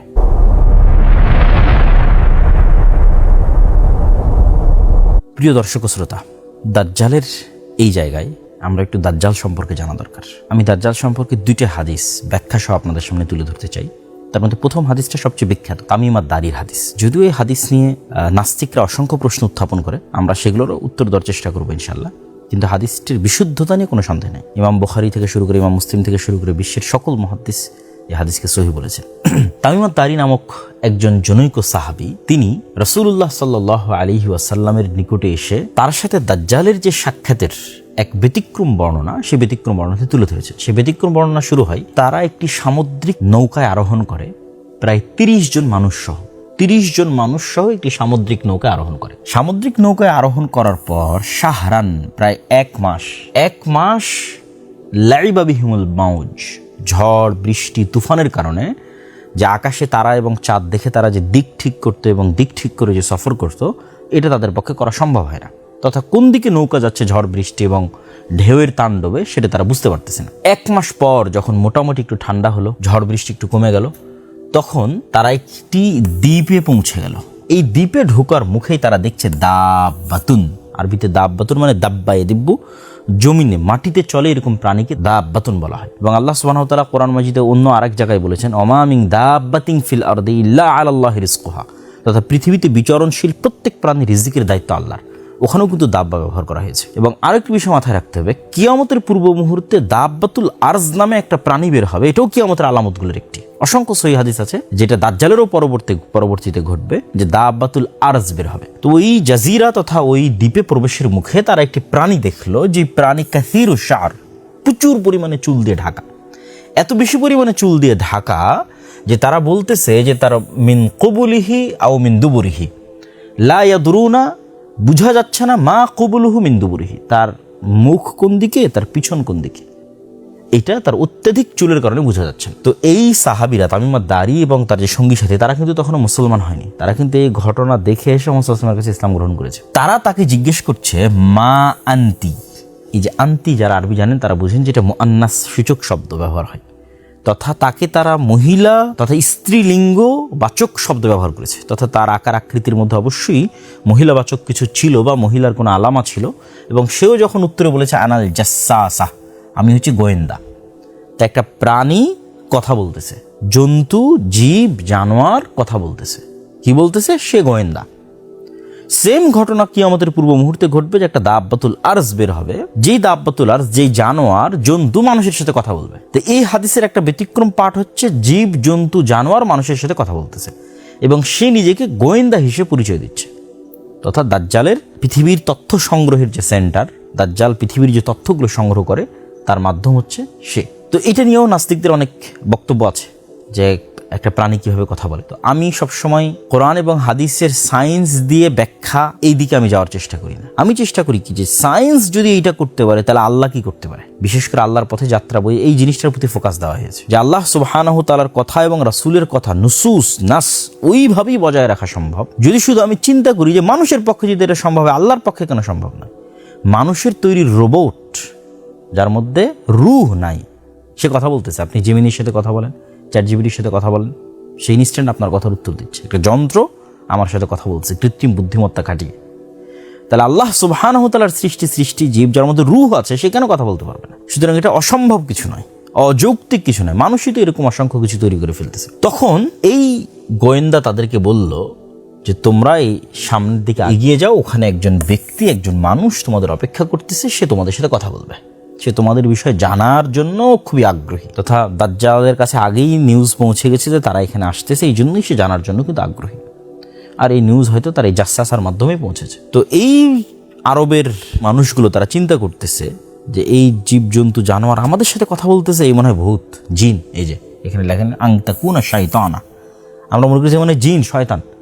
নাহলে একটা গরু কীভাবে আমার সাথে কথা বলতে পারে, একটা খাসি কীভাবে আমার সাথে কথা বলতে পারে, জীবজন্তু জানোয়ার কীভাবে আমার সাথে কথা বলতে পারে। তো তাকে আমরা জিন শয়তান মনে করে ভয়ে পালিয়ে যেতে থাকলাম, যে যাক একটা মানুষ তো অন্তত আছে, আগে মানুষের সাথে দেখা করি। তো আমরা সেরান খুব দ্রুত যেতে থাকলাম ওই মানুষের সাথে সাক্ষাতের জন্য। তা আমরা যখন ঢুকলাম তখন দেখলাম আ'যামু ইনসানিন, এত বিশাল দেহের মানুষ আমরা আগেও কখনো দেখিনি, পরেও কখনো দেখিনি। এবং তাকে খুব শক্তভাবে বাঁধা আছে, তার হাতকে তার কাঁধের সাথে এবং তার হাঁটুকেও শক্তভাবে, হাঁটু কাঁধ হাত এগুলো খুব শক্তভাবে বাঁধা আছে। তো অনেকেই মনে করে যে বিশাল দেহের মানুষ দাজ্জাল কিভাবে, অথচ দেখেন এটাও অযৌক্তিক নয়। কেন অযৌক্তিক নয়? স্বয়ং রাসূল সাল্লাল্লাহু আলাইহি ওয়াসাল্লাম বলছে এবং আল্লাহ সুবহানাহু ওয়া তাআলার পক্ষ থেকে রাসূল সাল্লাল্লাহু আলাইহি ওয়াসাল্লামের মাধ্যমে আমরা জানি যে আদম আলাইহিস সালাতু ওয়াস সালামকে সৃষ্টি করা হয়েছিল, তিনি ছিলেন 60 গজ উঁচু। তো আদম আলাইহিস সালাতু ওয়াস সালামের মিন উলদে আদম, আদমেরই সন্তান তো দাজ্জাল। তাহলে আদম আলাইহিস সালাতু ওয়াস সালাম যে বিশাল দেহের অধিকারী, এখন যদি আদম আলাইহিস সালাতু ওয়াস সালাম আমাদের সামনে আসে আমরা কিন্তু আশ্চর্য হয়ে যাব, কেন মানুষের সাইজ খাটো হতে হতে হতে হতে হতে আমরা এই পর্যায়ে চলে এসেছি। তাহলে আদমের সন্তান দাজ্জাল বিশাল দেহের অধিকারী হলে অস্বাভাবিক কিছু না, অসম্ভব কিছু না, মানে ইললজিক্যাল কিছু নয়, লজিক্যাল, বিশ্বাস করার মতো এবং বিশ্বাসযোগ্য। তো আমরা এই বিশাল দেহের অধিকারী মানুষকে দেখে আমরা ওয়াইলাক মা আনতা, এই তুমি কে? তখন সে বলে যে তোমরা তো আমার খবর জানবেই, তোমরা আগে বলো তোমরা কারা। মানে দাজ্জাল বলছে আমি কে এটা তোমরা জানবেই, তোমরা আগে বলো তোমরা কারা। তা আমরা বললাম যে আমরা এরকম আরবের মানুষ, এভাবে আমরা সফর করেছিলাম, পুরো ঘটনা তাকে শোনালাম। দাজ্জাল তখন এই আরবের মানুষদেরকে 4টে বিষয় সম্পর্কে জিজ্ঞেস করেছে। 1 নম্বর হচ্ছে নাখলে বাইসান, 2 নম্বর হচ্ছে বহাইরা আত-তাবারিয়াহ, 3 নম্বর হচ্ছে আইনে জোগার এবং 4 নম্বর হচ্ছে আন নাবিয়িল উম্মিয়িন। এই 4টে বিষয় সম্পর্কে সে জিজ্ঞেস করেছে। নাখল বাইসান, এটা একটা খেজুর বাগান, বাইসানের খেজুর বাগান সম্পর্কে আমাকে বলো। বহাইরা আত-তাবারিয়াহ, এটা একটা লেক, এই লেক সম্পর্কে আমাকে বলো। আইনে জোগার, এটা একটা ঝর্ণা, এই ঝর্ণা সম্পর্কে আমাকে বলো। আর যারা পড়ালেখা জানে না, লেখা জানেন না, এই রকম নবী আমাদের মুহাম্মদ সাল্লাল্লাহু আলাইহি ওয়াসাল্লাম কিন্তু পড়তেও পারতেন না, লিখতেও পারতেন না, সেই নবী সম্পর্কে আমাকে সংবাদ দাও। তো এই চারটার মধ্যে তিনটা খুবই ইম্পর্টেন্ট, নাখলে বাইসান, বুহাইরা তাবারিয়া, আইনে জোগার, এই তিনটা চলেন আমরা একটু দেখে আসি।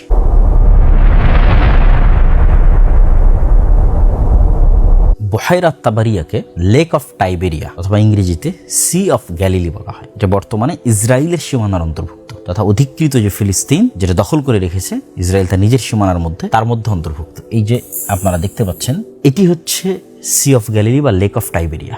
এটি বর্তমানে ইসরায়েলের সীমানার অন্তর্ভুক্ত এবং এখান থেকে অতি নিকটে আপনারা দেখতে পাচ্ছেন বাইত শিয়ান। এই যে সি অফ গ্যালিলি, এই যে এটা পানি, এখান থেকে অতি নিকটে বাইত শিয়ান, যেটাকে আমরা বাইসান বলতেছি, নাখাল বাইসান, সেটাই হিব্রু ভাষায় বাইত শিয়ান। এটা ইসরায়েলের অন্যতম একটা শহর, তথা এটাও ইসরায়েলের সীমানার অন্তর্ভুক্ত। এই লেক অফ টাইবেরিয়া বা সি অফ গ্যালিলি এটিও ইসরায়েলের সীমানার অন্তর্ভুক্ত। এবং সবচেয়ে মজার বিষয় হচ্ছে এই সি অফ গ্যালিলি বা লেক অফ টাইবেরিয়া, এটা বর্তমান বাইবেল অনুযায়ী এবং বাইবেলের যে প্রফেসি সেই অনুযায়ী খ্রিস্টানদের কাছে অতি পবিত্র একটি জায়গা। তারা বিশ্বাস করে যে ঈসা আলাইহিস সালাতু ওয়াস সালাম যত ধরনের মুজিজা দেখিয়েছেন, অন্ধকে ভালো করা, মৃত্যুকে জীবিত করা, যত রকমের মুজিজা, তার বেশিরভাগগুলোই তিনি এই সি অফ গ্যালিলির নিকটস্থ বা আশেপাশে দেখিয়েছেন বা এর উপরে দেখিয়েছেন। এই জন্য আজও ইউরোপ এবং আমেরিকা থেকে হাজার হাজার দর্শনার্থী ইসরায়েলে আসে এই সি অফ গ্যালিলি দেখার জন্য। এবার তৃতীয় আরেকটি বিষয় থাকলো আইনে জোগার। এই যে এটি ডেড সি দেখতে পাচ্ছেন, লেখা আছে ডেড সি, আর এই যে দেখেন জোগার স্প্রিং, এই যে এই জায়গাটা ডেড সির একদম নিকটস্থ। এই যে আরবিতেও লেখা আছে আইনে জোগার, তথা ডেড সির নিকটস্থ। এবং এইটা এখন জর্দান সীমানার মধ্যে পড়ে, তথা জর্দানের এরিয়ার মধ্যে পড়ে, যদিও এই এরিয়াটা জর্দান এবং ইসরায়েলের যে সীমানা সেই সীমানার নিকটস্থ। বাইবেলের বর্ণনা অনুযায়ী খ্রিস্টানদের নিকট অতি পবিত্র। বাইবেলের বর্ণনা অনুযায়ী তারা মনে করে যে এই ডেড সি ধ্বংস হওয়ার পর লূত আলাইহিস সালাতু ওয়াস সালামকে যেই জায়গায় আশ্রয় দেওয়া হয়েছিল সেটা আইনে জোগারের পাশে। এই জন্য এই স্প্রিং অফ জোয়ার এটা তারা এখনো দেখতে যায়, ভ্রমণে যায়। আমরা দাজ্জালের প্রশ্ন করা যে তিনটে জায়গা দেখলাম, এই তিনটি প্রশ্ন করার পরেই কিন্তু দাজ্জাল একটি করে ভবিষ্যৎবাণী করেছে। সে বলছে যে এখন কি ওই খেজুরের বাগানে খেজুর হয়? তো তোমরা জেনে রাখো, আমা ইন্নাহু ইউশেক আল্লাহ তুসমির, যে অচিরেই এই খেজুরের বাগানে, নাখলে বাইসানের এই খেজুরের বাগানে খেজুর হবে না। তারপরে যখন সে বুহাইরা তাবারিয়া সম্পর্কে জিজ্ঞেস করলো, তখন সে জিজ্ঞেস করলো সেখানে কি এখন পানি আছে? তারা বললো হ্যাঁ, সেখানে এখন কাসিরাতুল মা, অনেক বেশি পানি আছে। সে ভবিষ্যৎবাণী করলো অচিরেই এখানে এই পানি থাকবে না। এবং কাছাকাছি একই ধরনের ভবিষ্যৎবাণী সে আইনে জোগার বা স্প্রিং অফ জোয়ারের যে ঝর্ণা সেটি সম্পর্ক করে। তাহলে এই যে এক সিরিয়ালে, এবং এখানে দেখেন জেরুজালেম, জেরুজালেম মানে এখানে মসজিদে আকসা আছে, অর্থাৎ এই পুরো এরিয়াটার মধ্যেই দাজ্জাল যে তিনটা প্রশ্ন করেছে সেই তিনটা প্রশ্নের স্থান এই এরিয়াটার মধ্যে। এই যে জেরুজালেম, মসজিদে আকসা, ডেড সি, আইনে জোগার তথা স্প্রিং অফ জোয়ার, বাইত শিয়ান তথা নাখাল বাইসান, বুহাইরা তাবারিয়া তথা সি অফ গ্যালিলি, তথা এই এরিয়ার মধ্যে থেকে এই প্রশ্নগুলো করা প্রমাণ করে যে এই জায়গা কেন্দ্রিকই অবশ্যই দাজ্জালের উত্থান বলেন, অথবা দাজ্জালের হত্যা বলেন, অথবা দাজ্জালের প্রতিষ্ঠা বলেন, অথবা দাজ্জালের শাসন বলেন, পরিচালিত হওয়ার একটি সম্ভাবনা আছে, অথবা এই জায়গা কেন্দ্রিকই কিয়ামতের পূর্ব মুহূর্তে সকল কিছু সংঘটিত হবে। এতে সন্দেহের বিন্দুমাত্র কোনো অবকাশ নাই।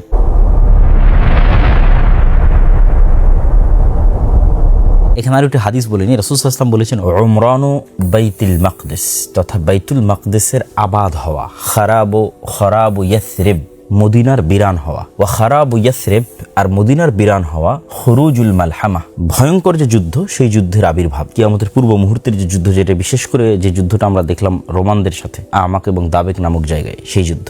ওয়া খুরুজুল মালহামা, আর ভয়ঙ্কর এই যুদ্ধের পরেই ফাতহুল কুস্তুনতুনিয়া, তথা কনস্টান্টিনোপল বা ইস্তাম্বুল বিজয় হবে। ওয়াফাতহুল কুস্তুনতুনিয়া, আর কনস্টান্টিনোপল বা ইস্তাম্বুল বিজয় হওয়ার পরই খুরুজুদ দাজ্জাল, দাজ্জাল বের হবে। তো এই যে ঘটনার ধারাক্রম, এই হাদিসটিও সহি একটি হাদিস। এই ঘটনার ধারাক্রমের যেটি প্রথম বাক্য, এটি নিয়েই আধুনিক যুগে অনেক আলোচনা হচ্ছে। কেউ কেউ এটির ব্যাখ্যা করেছে যে ওমরান বাইতুল মাকদিস মানে পলিটিক্যালি মসজিদে আকসা বা জেরুজালেম এটি একটি অ্যাক্টিভ সিটি, শহর হবে।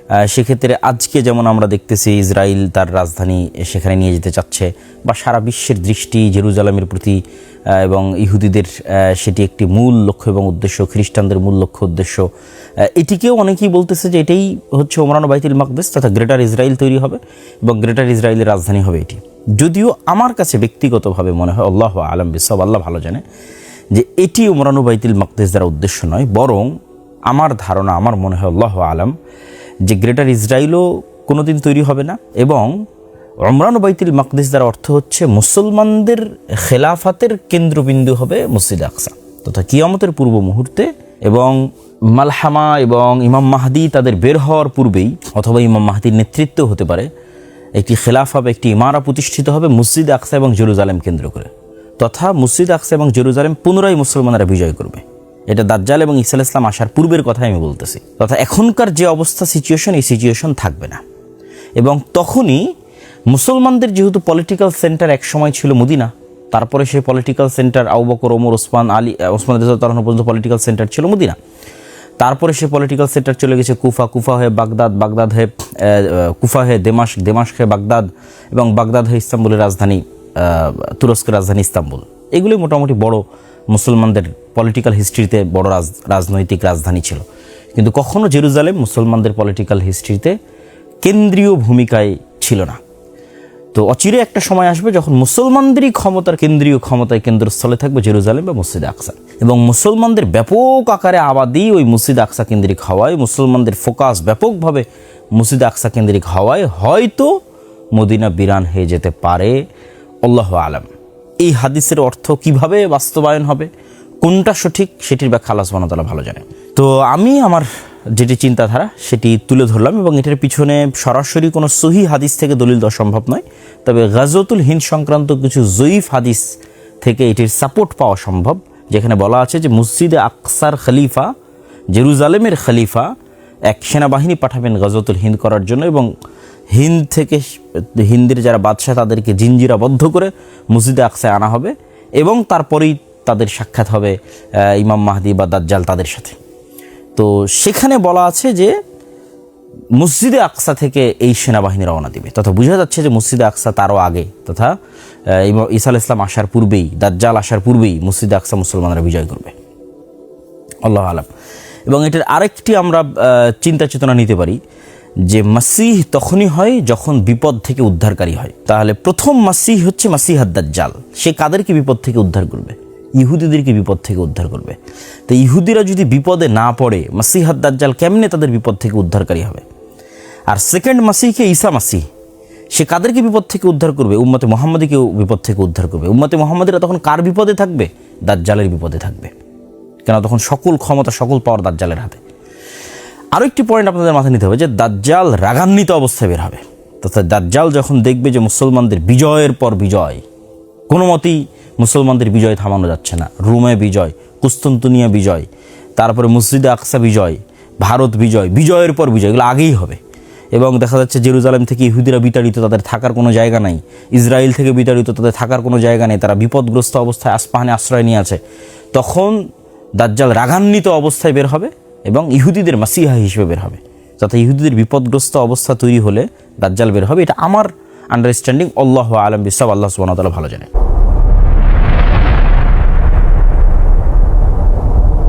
এবার দাজ্জালের কার্যক্রম এবং দাজ্জাল পৃথিবীতে কি করবে এবং দাজ্জাল কয়দিন থাকবে এবং তারপরে কি হবে, এটার একটা বিস্তারিত আমাদের দেখাই। রাসূলুল্লাহ সাল্লাল্লাহু আলাইহি ওয়াসাল্লাম দাজ্জাল সম্পর্কে আরেকটি বিস্তারিত হাদিসে, পুরো হাদিসের আমরা অনুবাদ করব না, মূল অংশগুলো আপনাদের দেখাই। আরেকটি বিস্তারিত হাদিসে রাসূলুল্লাহ সাল্লাল্লাহু আলাইহি ওয়াসাল্লাম বলছেন যে আমি জীবিত থাকা অবস্থায় যদি দাজ্জাল বের হয় তাহলে আমি তো তোমাদের জন্য যথেষ্ট, দাজ্জালের জন্য। আর যদি আমি জীবিত থাকা অবস্থায় বের না হয় তাহলে আল্লাহ সুবহানাহু তাআলা আল্লাহু খলিফাতি আলা কুল্লি মুসলিম, প্রত্যেক মুসলমানের দায়িত্ব আল্লাহর উপর। দেখেন রাসূল সাল্লাল্লাহু আলাইহি ওয়াসাল্লাম নিজেও আশঙ্কা করতেন যে তার জীবদ্দশাতেও দাজ্জাল বের হয়ে যেতে পারে। এটার আরও একটা উদাহরণ আপনারা নিতে পারেন ইবনে সাইয়াদের হাদিস থেকে। যে ইবনে সাইয়াদ নামক একজন ইহুদি ব্যক্তি, যাকে সাহাবীরা দাজ্জাল হিসেবে সন্দেহ করতেন আল্লাহর নবীর জীবদ্দশায়। তো যখন ওমর রাদিয়াল্লাহু তাআলা বলছে আল্লাহ নবী আপনি আমাকে অনুমতি দেন যে আমি ইবনে সাইয়াদকে হত্যা করব, তখন রাসূল সাল্লাল্লাহু আলাইহি ওয়াসাল্লাম বলছে যদি এ দাজ্জাল না হয় তাহলে কেন নিরপরাধ মানুষকে হত্যা করবে? আর যদি এ দাজ্জাল হয় তাহলে তুমি তো তাকে হত্যার অধিকার রাখো না, তাকে ঈসা আলাইহিস সালাম হত্যা করবে। আল্লাহ নবী কিন্তু বললেন না যে সে দাজ্জাল নয়। এই জন্য দাজ্জালের আগমনের বিষয়ে যে আমি নিশ্চিত যে না আজকে দাজ্জাল বের হবে না, আগামীকাল দাজ্জাল বের হবে না, এরকম নিশ্চিত স্বয়ং মুহাম্মদ সাল্লাল্লাহু আলাইহি ওয়াসাল্লামও ছিলেন না। যে কোনো মুহূর্তে দাজ্জাল বের হয়ে যেতে পারে, এটা এই হাদিস থেকে আমরা স্পষ্ট বুঝতে পারি। এবার রাসূল সাল্লাল্লাহু আলাইহি ওয়াসাল্লাম বলছেন যে দাজ্জালের সামনে তোমরা ফাওয়াতিহ সূরাতিল কাহাফ, সূরা কাহাফ দাজ্জাল থেকে বাঁচার অন্যতম একটি মাধ্যম। সূরা কাহাফে কিন্তু কোরআনের সবচেয়ে ব্যতিক্রম ঘটনাগুলো আছে। যেমন আসহাবে কাহফের যেটা ঘটনা, যে 309-310 বছর তারা ঘুমাচ্ছে, মানুষ তাদের দেখলে মনে করবে তারা জাগ্রত অবস্থায়, অথচ তারা ঘুমন্ত বা মৃত অবস্থায়। আবার তারা ঘুম থেকে উঠে বলছে, কই আমরা তো অল্প কিছু সময় ঘুমিয়েছিলাম। এই যে সময়ের একটা ব্যাপক হেরফের, এই সময়ের হেরফের কিন্তু দাজ্জালের সাথে সংঘটিত হবে। ঠিক তেমন যুলকারনাইনের ঘটনা সূরা কাহফের মধ্যে আছে, এবং কিয়ামতের একমাত্র আলামত যার উল্লেখ কোরআনে আছে সেটা হচ্ছে ইয়াজুজ এবং মাজুজ, যেটা যুলকারনাইনের ঘটনার মধ্যে আছে, আর অন্যগুলোর কিন্তু উল্লেখ নাই। তারপরে আরও একটি ব্যতিক্রম ঘটনা সূরা কাহফে আছে, সেটা হচ্ছে খিজির আলাইহিস সালামের সাথে মুসা ইসলামের সাক্ষাৎ। এটা অন্যতম একটি ব্যতিক্রম ঘটনা। খিজির আলাইহিস সালাম কই থেকে আসলো, কিভাবে দেখা হলো, আবার কোথায় চলে গেল। তো ওই জিনিসগুলোকেও আমরা, এই বিষয়গুলোকেও আমরা দাজ্জাল এবং ইয়াজুজ মাজুজের সাথে আরেকবার কানেক্ট করব। কিন্তু আপাতত এখানে আমরা এতটুকু বলে নিচ্ছি যে সূরা কাহফের গুরুত্ব, কেননা যেই দিন দাজ্জাল বের হবে ওই দিন সূরা কাহফের এই ঘটনাগুলোকে আমরা দাজ্জালের বের হওয়ার সাথে পরিপূর্ণরূপে মিলিয়ে ফেলতে পারবো। এবং যে সূরা কাহফ অতি মজবুতভাবে বিশ্বাস করবে তার জন্য ঈমান ধরে রাখা অনেক সহজ হবে। আমরা আরেকটি ভিডিওতে ইনশাআল্লাহ সূরা কাহফের এই ঘটনাগুলো নিয়ে বিস্তারিত আলোচনা করব ইনশাআল্লাহ, যদি আল্লাহ সুবহানাহু ওয়া তাআলা তৌফিক দেয়। তো আল্লাহর নবী বলছেন যে খাল্লাতাম বাইনা শাম ওয়াল ইরাক, শাম এবং ইরাকের মধ্যবর্তী স্থান থেকে দাজ্জাল বের হবে। আর এক হাদিস রাসূল সাল্লাল্লাহু আলাইহি ওয়াসাল্লাম বলেছেন, ওই যে আগের যে হাদিস তামিমাত দারি, যে তিনি মদিনার এইভাবে লাঠি দিয়ে আঘাত করে বললেন এটাই সেই মদিনা যেখানে দাজ্জাল প্রবেশ করতে পারবে না, আর এখান থেকে মাশরিক পূর্ব দিক থেকে দাজ্জাল বের হবে। এবং আমরা যদি মদিনা থেকে পূর্ব দিকে, যেখানে দাঁড়িয়ে রাসূল সাল্লাল্লাহু আলাইহি ওয়াসাল্লাম পূর্ব দিকে ইশারা করছেন যে দিক থেকে দাজ্জাল বের হবে, আমরা যদি মদিনা থেকে পূর্ব দিকে একটা রেখা টানি, তাহলে এই রেখাটা এইভাবে যেতে থাকে পূর্ব দিকে। তার মধ্যে সৌদি আরবের এই অঞ্চলগুলোও পড়বে, সৌদি আরবের রিয়াদ অঞ্চলও পড়বে, তারপরে বাহরাইন, কাতার, তারপরে এই যে পারস্য উপসাগর যেখানে এখন যুদ্ধ চলতেছে, তারপরে এই বিশাল ইরান, বিশাল খোরাসান, তারপর বিশাল পাকিস্তান, যেতেই থাকবে পূর্ব দিকে। রাসূল বলছেন পূর্ব দিক থেকে দাজ্জাল বের হবে। তিনি মদিনাতে দাঁড়িয়ে বললেন পূর্ব দিক থেকে দাজ্জাল বের হবে। এবং এখানে আমরা আরেকটা রেখা টেনে আপনাদের দেখাই, এটা হচ্ছে মক্কা কাবা, এটা হচ্ছে মদিনার, এখানে আছে জেরুজালেম। এটা কিন্তু এক সিরিয়ালে কাছাকাছি।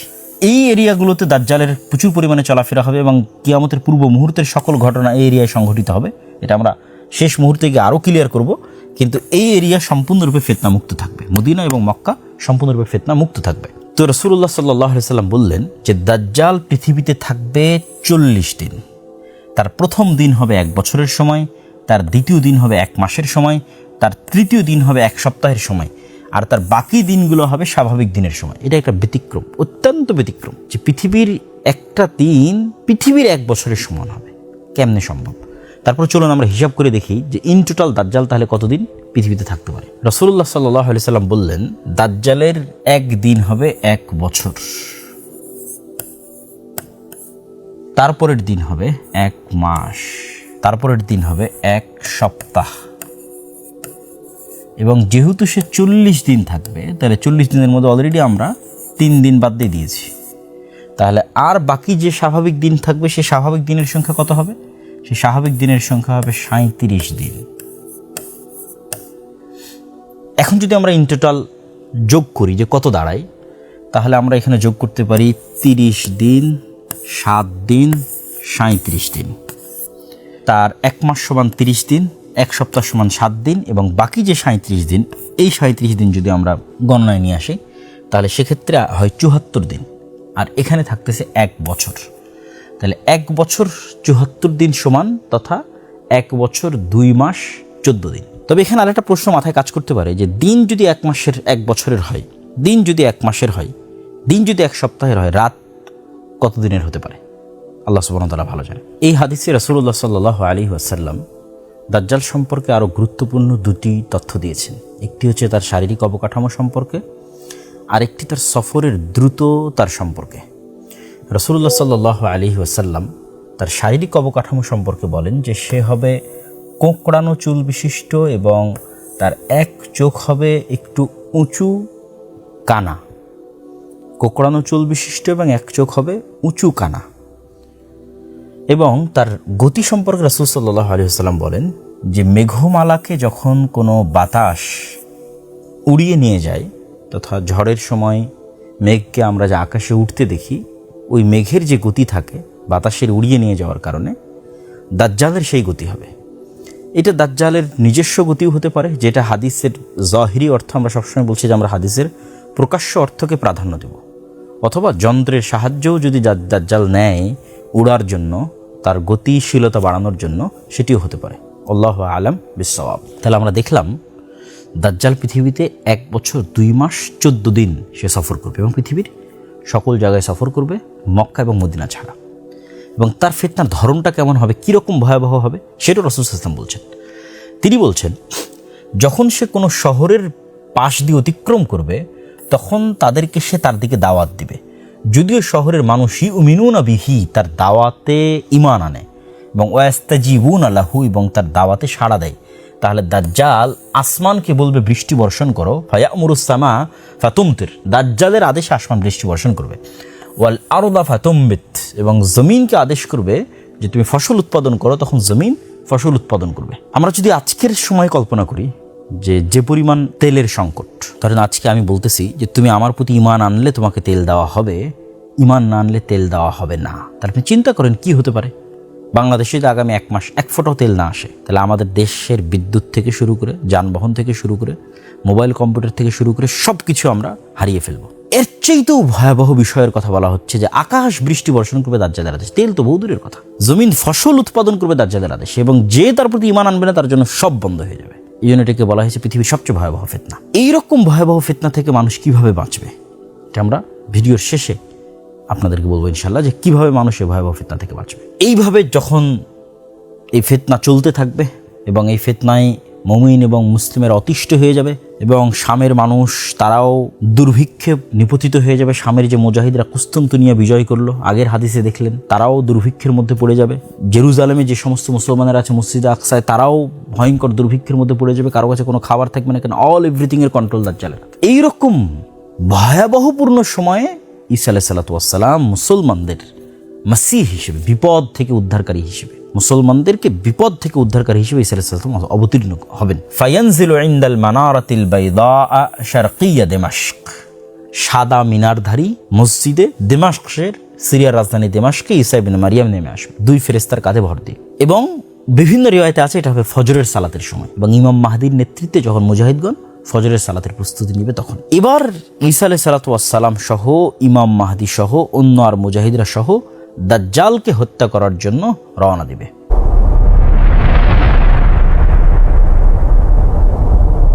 দাজ্জালকে কোথায় হত্যা করবে? বিবাবি লুদ্দিন, জেরুজালেমের লুদ নামক দরজা। চলুন আমরা একটু গুগল ম্যাপ থেকে সেটাও দেখে আসি। দাজ্জালকে যেই জায়গায় হত্যা করা হবে, যেটি রাসূল সাল্লাল্লাহু আলাইহি ওয়াসাল্লামের হাদিসে আমরা দেখলাম এখনই, যে বাব লুদ, এই নামে ইসরায়েল এখন একটি শহর আছে বাবে লুদ নামে। এই যে আমরা আপনাকে সেটি ইন্ডিকেট করিয়ে দেখাচ্ছি, এটা হচ্ছে তেল আবিব, ইসরায়েলের রাজধানী। ইসরায়েলের রাজধানী তেল আবিবের অতি নিকটে বাবে লুদ নামক জায়গা। এবং বাবে লুদ থেকে জেরুজালেম আপনারা দেখতে পাচ্ছেন, বাবে লুদ থেকে জেরুজালেম দেখতে পাচ্ছি, এবং জেরুজালেম থেকে ডেড সি, এবং ডেড সির পরে আমরা জানি যে আইনে জোগার। প্রিয় দর্শক ও শ্রোতা, আমরা দেখলাম যে জায়গায় দাজ্জালকে হত্যা করা হবে। চলেন আমরা হাদিসটা পূর্ণ করি। রাসূলুল্লাহ সাল্লাল্লাহু আলাইহি ওয়াসাল্লাম যখন দাজ্জালের হত্যার কথা বললেন বাবে লুদ নামক জায়গায়, তখন তিনি এটিও বললেন যে ঈসা আলাইহিস সালাতু ওয়াস সালাম দাজ্জালকে হত্যা করার পর সেই রক্ত তিনি মানুষকে দেখাবেন। কেননা মানুষের কাছে এটি অবিশ্বাস্য যে দাজ্জালের মতো এত শক্তিশালী, এত বৃহৎ, এত ক্ষমতাধর কাউকে সত্যিকারভাবে হত্যা করা হয়েছে। এটি মানুষের কাছে একটি আশ্চর্যজনক বিষয় বলে মনে হবে, এই জন্য তিনি সেটি মানুষকে দেখাবেন।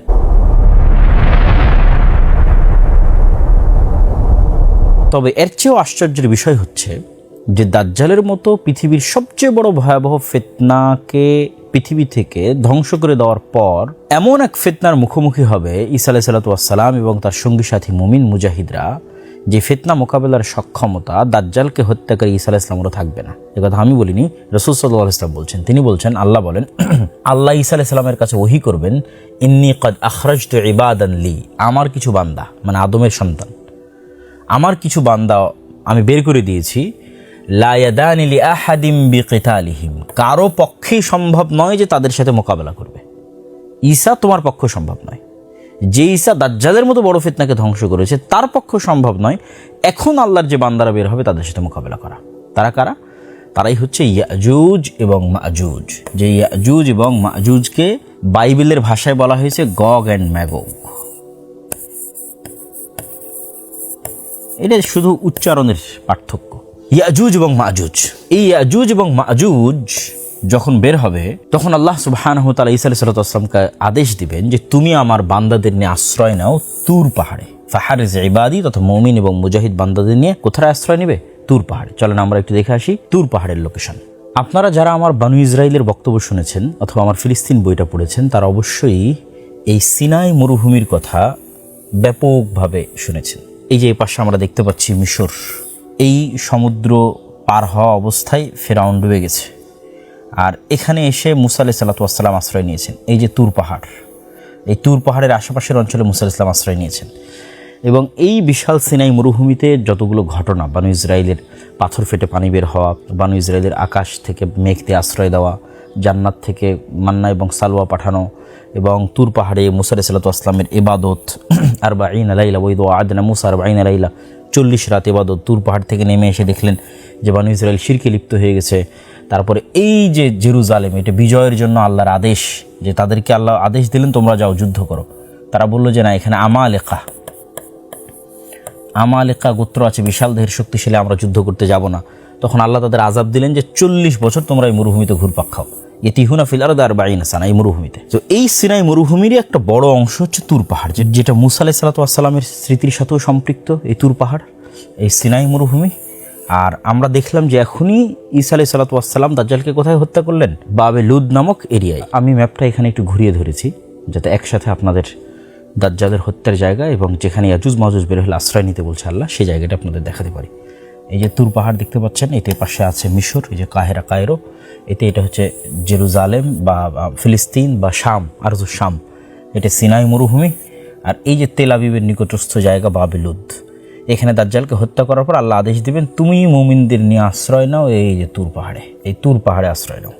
আর আমার এক সৃষ্টি বের হবে, যে সৃষ্টির সাথে কেউই পারবে না। তো আমরা দেখছিলাম ইয়াজুজ এবং মাজুজ বের হবে এবং ঈসা আলাইহিস সালাতু ওয়াস সালাম মুমিনদের নিয়ে তুর পাহাড়ে আশ্রয় নেবে। ইয়াজুজ এবং মাজুজের প্রথম দল বুহাইরা তাবারিয়া, ওই সেম সি অফ গ্যালিলি আপনাদের দেখিয়েছি, ওটা অতিক্রম করার সময় সেটা সম্পূর্ণ পানি তারা পান করে নেবে। এই হাদিস থেকে একটা বিষয় আমাদের প্রশ্নবোধক চিহ্ন তৈরি হয়, যে দাজ্জাল যখন জিজ্ঞেস করলো যে এই বুহাইরা তাবারিয়ায় অচিরে একদিন পানি থাকবে না, তো অনেকেই মনে করে যে বুহাইরা তাবারিয়ার পানি দাজ্জাল বের হওয়ার আগেই শেষ হয়ে যাবে। তো দাজ্জাল বের হওয়ার আগে যদি সি অফ গ্যালিলি বা বুহাইরা তাবারিয়ার পানি শেষ হয়ে যায়, তাহলে ইয়াজুজ মাজুজ কীভাবে বুহাইরা তাবারিয়ার পানি পান করে? এটা একটা প্রশ্নবোধক। সুতরাং ওই হাদিসের অর্থ এরকম মনে করা, একদম ফাইনাল করে ফেলা যে দাজ্জাল বের হওয়ার আগেই নাখাল বাইসানের সকল খেজুর শেষ হয়ে যাবে, দাজ্জাল বের হওয়ার আগেই বুহাইরা তাবারিয়ার পানি শেষ হয়ে যাবে, একদম নির্ধারিত করে ফেলা, এইটার আসলে কোনো দলিল কোরআন এবং হাদিসে পাওয়া যায় না। বরং একদিন থাকবে না, এটার দ্বারা উদ্দেশ্য এটাও হতে পারে যে ইয়াজুজ মাজুজ একদিন এই সমুদ্রের পানি খেয়ে ফেলবে, এটাই উদ্দেশ্য হতে পারে, যেটা এই হাদিস থেকে বোঝা যাচ্ছে। আল্লাহু আ'লাম বিসওয়াব, সঠিক জ্ঞান আল্লাহ সুবহানাহু ওয়া তাআলার কাছে আছে। তো যখন এই ইয়াজুজ মাজুজের এই ভয়ঙ্কর ফিতনা পৃথিবীতে ছড়িয়ে পড়বে, তখন ঈসা আলাইহিস সালাতু ওয়াস সালাম মুমিনদের নিয়ে যে তুর পাহাড়ে আশ্রয় নিলেন, সেখানে তো কোনো খাবার নাই, পানি নাই, সারা পৃথিবী ইয়াজুজ মাজুজে পরিপূর্ণ, এবং তাদের সংখ্যা এত পরিমাণে বেশি হবে যে এই ভয়ঙ্কর ভয়াবহ ফিতনা অবস্থায় যখন কোনো খাবার পানি কিচ্ছু থাকবে না, ভয়ঙ্কর ভয়াবহ দুর্ভিক্ষ দেখা দিবে, তখন যে নবী নিজে হাতে দাজ্জালের মতো পৃথিবীর সবচেয়ে বড় ফিতনাকে ধ্বংস করলেন, সেই নবী এবং তার সঙ্গী সাথী সকলেই আল্লাহ সুবহানাহু ওয়া তাআলার দিকে একনিষ্ঠ মনে ফিরে যাবেন এবং আল্লাহ সুবহানাহু ওয়া তাআলার নিকটে দোয়া করবেন এবং আল্লাহর কাছে কান্নাকাটি করবেন যেন এই মহাবিপদ থেকে, ফিতনা থেকে তাদের মুক্তি দেওয়া হয়। তাদের দোয়া শ্রবণ করার মাধ্যমে আল্লাহ সুবহানাহু ওয়া তাআলা এক প্রকার পোকামাকড় তাদের কাঁধে দিয়ে দিবেন এবং সেখান থেকে এমন এক অসুস্থতা হবে যে তারা মৃত্যুবরণ করবে এবং সবাই মৃত্যুবরণ করবে, একসাথে একবারে মৃত্যুবরণ করবে। কামাউতি নাফাসিন ওয়াহিদাতিন, যেন একটা নাফসের মৃত্যু যেমন হয়, এরকম লক্ষ লক্ষ কোটি কোটি ইয়াজুজ মাজুজ একবারে শেষ হয়ে যাবে। তখন নবিউল্লাহ ঈসা, আল্লাহর নবী ঈসা পৃথিবীতে নেমে আসবেন, তুর পাহাড় থেকে দুনিয়াতে নেমে আসবেন, কিন্তু পৃথিবীতে এক বিঘত জায়গাও খালি পাবেন না যেটা বসবাসের মতো। কেন? ওই ইয়াজুজ মাজুজের মৃত লাশের গন্ধে। কেন? তাদের সংখ্যা এত বেশি। ইয়াজুজ মাজুজের সংখ্যাধিক্য বুঝতে গিয়ে একটা হাদিস আমরা সামনে রাখতে পারি, যে হাদিস রাসূলুল্লাহ সাল্লাল্লাহু আলাইহি ওয়াসাল্লাম বলছেন যে আদম সন্তানের প্রতি 1000-এ 999 জন জাহান্নামী বা জাহান্নামে যাবে। তখন সাহাবীরা অতি চিন্তিত হয়ে যায়। এখানে রাসূল সাল্লাল্লাহু আলাইহি ওয়াসাল্লাম বলছেন মিন কুল্লি আলফিন 999, প্রত্যেক 1000 থেকে 999 জন। তখন সাহাবীরা চিন্তিত হয়ে জিজ্ঞেস করলেন, আল্লাহ নবী, তাহলে আমাদের কী অবস্থা হবে? তখন রাসূল সাল্লাল্লাহু আলাইহি ওয়াসাল্লাম বললেন যে তোমাদের চিন্তার কোনো কারণ নেই, কেননা এই 999 জনের একজন হবে তোমাদের মধ্যে থেকে এবং বাকিরা হবে ইয়াজুজ এবং মাজুজ থেকে, তথা তাদের জাহান্নামে যত মানুষ জাহান্নামে যাবে তার একটা বড় অংশ হবে ইয়াজুজ এবং মাজুজ। একদম আদম থেকে নিয়ে কিয়ামত পর্যন্ত যত মানুষ জাহান্নামে যাবে তার একটা বড় অংশ হবে ইয়াজুজ মাজুজ। তাহলে ইয়াজুজ মাজুজের সংখ্যা কত হতে পারে? আল্লাহু আকবার। তো মৃত লাশের গন্ধে এক বিঘত জায়গাও খালি থাকবে না। তখন তারা পুনরায় দ্বিতীয়বারের ন্যায় আল্লাহ সুবহানাহু ওয়া তাআলার নিকট একনিষ্ঠ মনে দোয়া করবেন, কান্নাকাটি করবেন। তখন এবার দ্বিতীয়বার তাদের দোয়া কবুল করে আল্লাহ সুবহানাহু ওয়া তাআলা এক প্রকার পাখি পাঠাবেন, যে পাখির কথা রাসূলুল্লাহ সাল্লাল্লাহু আলাইহি ওয়াসাল্লাম বলছেন, কাআনাকিল বুখতি। বুখত গোত্রের উটগুলো যেমন তাদের কুঁচগুলো যেমন খুবই উঁচু, ওইরকম খুবই উঁচু কুঁচ বিশিষ্ট এক প্রকার পাখি আল্লাহ সুবহানাহু ওয়া তাআলা পাঠাবেন। এই পাখিগুলো এই ইয়াজুজ মাজুজের লাশগুলোকে বহন করবে এবং আল্লাহ যেখানে চাইবেন সেখানে ফেলে দেবে। উত্তর মেরু, দক্ষিণ মেরু, যে কোনো জায়গা যেখানে হয়তো মানুষ বসবাস করে না, সাইবেরিয়া, বরফ আচ্ছাদিত, যেটা মানুষের যাওয়া এবং আসার বাইরে, আল্লাহ সুবহানাহু ওয়া তাআলা যেখানে ভালো মনে করবেন সেখানে গিয়ে তারা ফেলে দেবে। এবং পৃথিবীকে বসবাস উপযোগী করার জন্য আল্লাহ সুবহানাহু ওয়া তাআলা আসমানকে আদেশ দিবেন বৃষ্টি বর্ষণ করার জন্য, এবং সারা পৃথিবী বৃষ্টি বর্ষণ হয়ে ধুয়ে মুছে সাফ হয়ে যাবে। ধুয়ে মুছে সাফ হয়ে যাওয়ার পর এবার আল্লাহ সুবহানাহু ওয়া তাআলা জমিনকে আদেশ দিবেন, তোমার মধ্যে যা বরকত আছে সব উৎপন্ন করে দাও। আসমানকে আদেশ দিবেন, যা বরকত আছে সব অবতীর্ণ করে দাও। তথা জমিনে এমন ফসল উৎপাদন হবে যে একটা ডালিম, একটা গ্রাম, একটা বংশ, একটা গাভীর দুধ, একটা গ্রাম, একটা বংশ, এত পরিমাণে রহমত এবং বরকতে পৃথিবী পরিপূর্ণ হয়ে যাবে। এবং রাসূলুল্লাহ সাল্লাল্লাহু আলাইহি ওয়াসাল্লামের ভাষা অনুযায়ী বিভিন্ন রিওয়ায়াতে, কোনো রিওয়ায়াতে 7 বছর, কোনো রিওয়ায়াতে 10 বছর এই সময়টি চলমান থাকবে। এই সময়ের পরে আল্লাহ সুবহানাহু ওয়া তাআলা একটি ঠান্ডা বাতাস পাঠাবেন, শীতল হাওয়া। এই সময়টা হবে পৃথিবীর শান্তি, নিরাপত্তায় পরিপূর্ণ। কোনো মারামারি, কোনো গন্ডগোল, কোনো যুদ্ধাস্ত্র, কোনো তরবারি, কোনো তীর ধনুক কিচ্ছুর প্রয়োজন হবে না মানুষের। শুধু আরাম এবং শান্তির হবে এই সময়টা, ন্যায় এবং ইনসাফের। তারপর একটি শীতল বাতাসে আল্লাহ সুবহানাহু ওয়া তাআলা সকল মুমিনকে রিহান তাইয়্যিবা, এক শীতল বাতাস আল্লাহ পাঠাবেন। এই শীতল বাতাসে রূহা কুল্লি মুমিনিন ওয়া কুল্লি মুসলিমিন, সকল মুমিন, সকল মুসলিম মারা যাবে। শুধু কারা বাকি থাকবে? শিরারুন নাস, ফাসিক এবং ফাজের মানুষেরা বাকি থাকবে। এই ফাসিক এবং ফাজের মানুষদের উপরই একটা সময় গিয়ে কিয়ামত কায়েম হবে। কতদিন পরে ওটাও আল্লাহ সুবহানাহু ওয়া তাআলা ভালো জানেন, ওটাও আমরা জানি না। কিন্তু ওই সময়গুলো সেই সময় যখন কোরআন থাকবে না, কালিমা লা ইলাহা ইল্লাল্লাহ থাকবে না, আল্লাহর নাম উচ্চারণ করার মতো কেউ থাকবে না, মক্কায় হজ হবে না, কাবা ঘর ধ্বংস হয়ে যাবে। ওই সময়গুলো হচ্ছে সেই সময় যখন মানুষ কুকুর শ্রীগালের ন্যায় খোলা মাঠে যৌন মিলনে লিপ্ত হবে, কোনো লজ্জাবোধ কাজ করবে না। এই যে ভয়ঙ্কর ভয়াবহ যে সময়গুলো, এই সময়গুলো ঈসা আলাইহিস সালামের আগমনের পূর্বের সময় নয়। ঈসা আলাইহিস সালামের আগমনের পূর্ব পর্যন্ত, দাজ্জালের আগমনের পূর্ব পর্যন্ত কোরআন থাকবে, হাদিস থাকবে, দ্বীনের জ্ঞান থাকবে, মসজিদ থাকবে, মাদ্রাসা থাকবে, হজ থাকবে, ওমরা থাকবে, লা ইলাহা ইল্লাল্লাহ থাকবে, সব থাকবে, জিহাদ থাকবে, মুজাহিদ থাকবে, সবই থাকবে। আর এই যে যেগুলো একদম না থাকা, পরিপূর্ণ খারাপে পরিপূর্ণ হয়ে যাবে পৃথিবী, এটা হবে ঈসা আলাইহিস সালামের মৃত্যুর পরে। আর ঈসা আলাইহিস সালামকে কবর দেওয়া হবে মুহাম্মদ সাল্লাল্লাহু আলাইহি ওয়াসাল্লামের পাশে। আমরা যদি রাসূলুল্লাহ সাল্লাল্লাহু আলাইহি ওয়াসাল্লামের কবর দেখি মসজিদে নববীতে, তাহলে আমাদের কাছে একটি বিষয় স্পষ্ট হবে যে এখানে রাসূলুল্লাহ সাল্লাল্লাহু আলাইহি ওয়াসাল্লামের কবর। আমরা কল্পনা করি যে এখানে রাসূল সাল্লাল্লাহু আলাইহি ওয়াসাল্লামের কবর আছে। রাসূল সাল্লাল্লাহু আলাইহি ওয়াসাল্লাম থেকে আরেকটু রাসূলের কাঁধ বরাবর জায়গা থেকে আবু বকর রাদিয়াল্লাহু আনহুর কবর, তার থেকে আরেকটু পিছনে তার কাঁধ বরাবর ওমর রাদিয়াল্লাহু আনহুর কবর, এইভাবে। আর রাসূল সাল্লাল্লাহু আলাইহি ওয়াসাল্লামের এই পাশের জায়গা খালি আছে, এই পাশে কারো কবর নাই, এই পাশে আবু বকর এবং ওমরের কবর। এই যে পাশে রাসূল সাল্লাল্লাহু আলাইহি ওয়াসাল্লামের খালি জায়গা আছে, ঈসা আলাইহিস সালাতু ওয়াস সালামকে দাফন করা হবে এবং কবর দেওয়া হবে তার মৃত্যুর পর। প্রিয় দর্শক ও শ্রোতা, আমরা মোটামুটি দীর্ঘ সময় যাবত কিয়ামতের পূর্ব মুহূর্তে সংঘটিত বিষয়গুলোর উপর সবচেয়ে বিশুদ্ধ যে হাদিসগুলো, বিশেষ করে বুখারী মুসলিমে এসেছে, দাজ্জাল সংক্রান্ত, ইয়াজুজ মাজুজ সংক্রান্ত, সেগুলোর মোটামুটি একটা সারমর্ম আলোচনা আমরা ইতিমধ্যেই করে ফেলেছি। আরও কয়েকটি বিষয়ে আমাদের মধ্যে ব্যাপকভাবে আলোচিত হয়, সেগুলোর প্রতিও ইঙ্গিত না করলেই নয়। তার মধ্যে একটি হচ্ছে যে ইমাম মাহদী।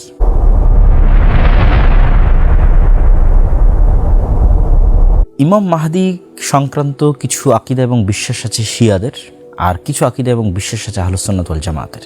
শিয়াদের বিশ্বাস হচ্ছে তাদের ইসনা আশার 12 ইমাম, পবিত্র ইমাম, তাদের মধ্যে 12তম ইমাম তিনি নিজেকে অদৃশ্য করে নিয়েছেন, কোনো পাহাড়, কোনো গার, কোনো এরকম কোথাও তিনি অদৃশ্য অবস্থায় আছেন। এই জন্য তারা বলে আল মাহদি আল মুনতাজার, তথা তিনি পৃথিবীতেই আছেন, তার অপেক্ষা তারা করতেছে এবং সেই মাহদির জন্য তারা কামনা করে বা সেই মাহদিকে তারা চায় যে সে দ্রুত ফিরে আসুক। আহলুস সুন্নাত ওয়াল জামাতের ক্ষেত্রে ইমাম মাহদির বিষয়ে এরকমের কোনো আকীদা বা বিশ্বাস নাই, বা এই বিষয়গুলো সম্পূর্ণরূপে একটি ভ্রান্ত আকীদা এবং বিশ্বাসের অংশ।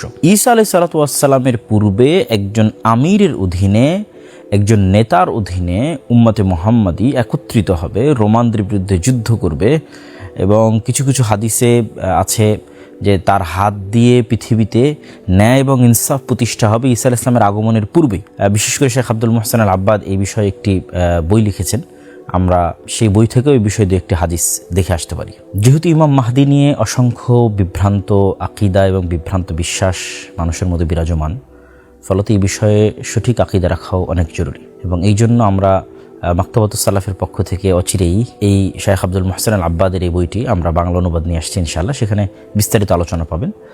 আমি সেখান থেকে শুধু একটি হাদিস আপনাদের সামনে তুলে ধরতে চাই। আবু দাউদে বর্ণিত হাদিস, যে রাসূলুল্লাহ সাল্লাল্লাহু আলাইহি ওয়াসাল্লাম বলেন, আব্দুল্লাহ বিন মাসউদ রাদিয়াল্লাহু তাআলা থেকে বর্ণিত, যে যদি পৃথিবী ধ্বংস হতে একদিনও বাকি থাকে, তবুও আমার আহলে বাইত তথা রাসূল সাল্লাল্লাহু আলাইহি ওয়াসাল্লামের বংশ, রাসূল সাল্লাল্লাহু আলাইহি ওয়াসাল্লামের আহলে বাইত মানে শুধু ফাতেমা রাদিয়াল্লাহু তাআলা আনহা নন, বা আহলে বাইত মানে শুধু হাসান এবং হোসাইন নয়। আহলে বাইত মানে আমরা এর আগে অন্য আরেক বক্তব্যে বিস্তারিত আলোচনা করেছি, আহলে বাইতের মধ্যে রাসূল সাল্লাল্লাহু আলাইহি ওয়াসাল্লামের চাচারাও আছেন, তথা আলী ইবনে আবি তালেবের অন্য আর যারা ভাই আছে।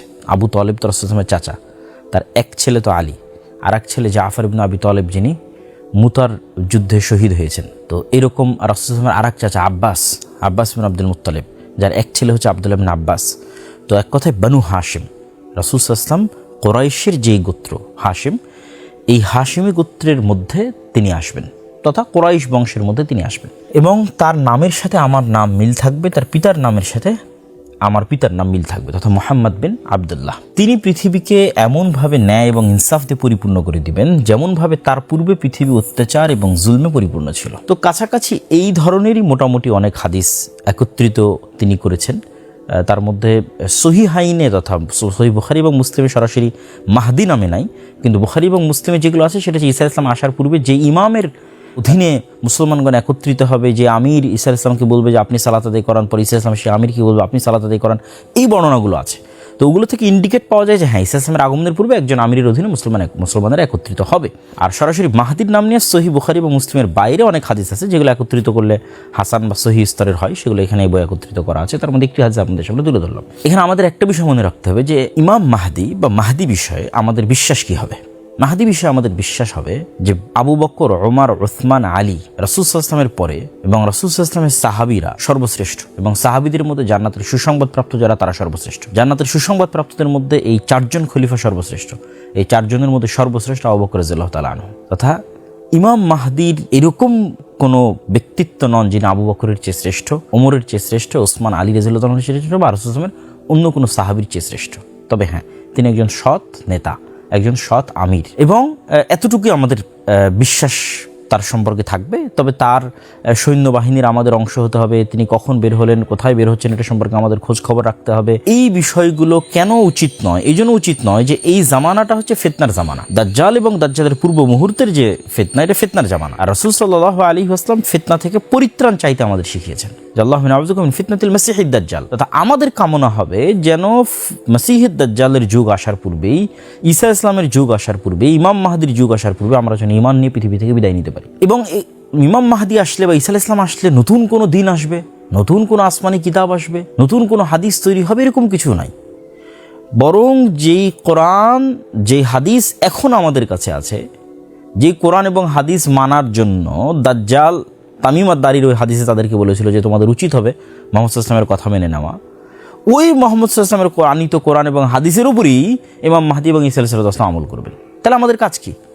আমাদের কাজ তো আমাদের কাছে আছেই, যে কোরআন এবং হাদিস আমাদের কাছে, সেটার উপর আমাদের আমল করতে হবে।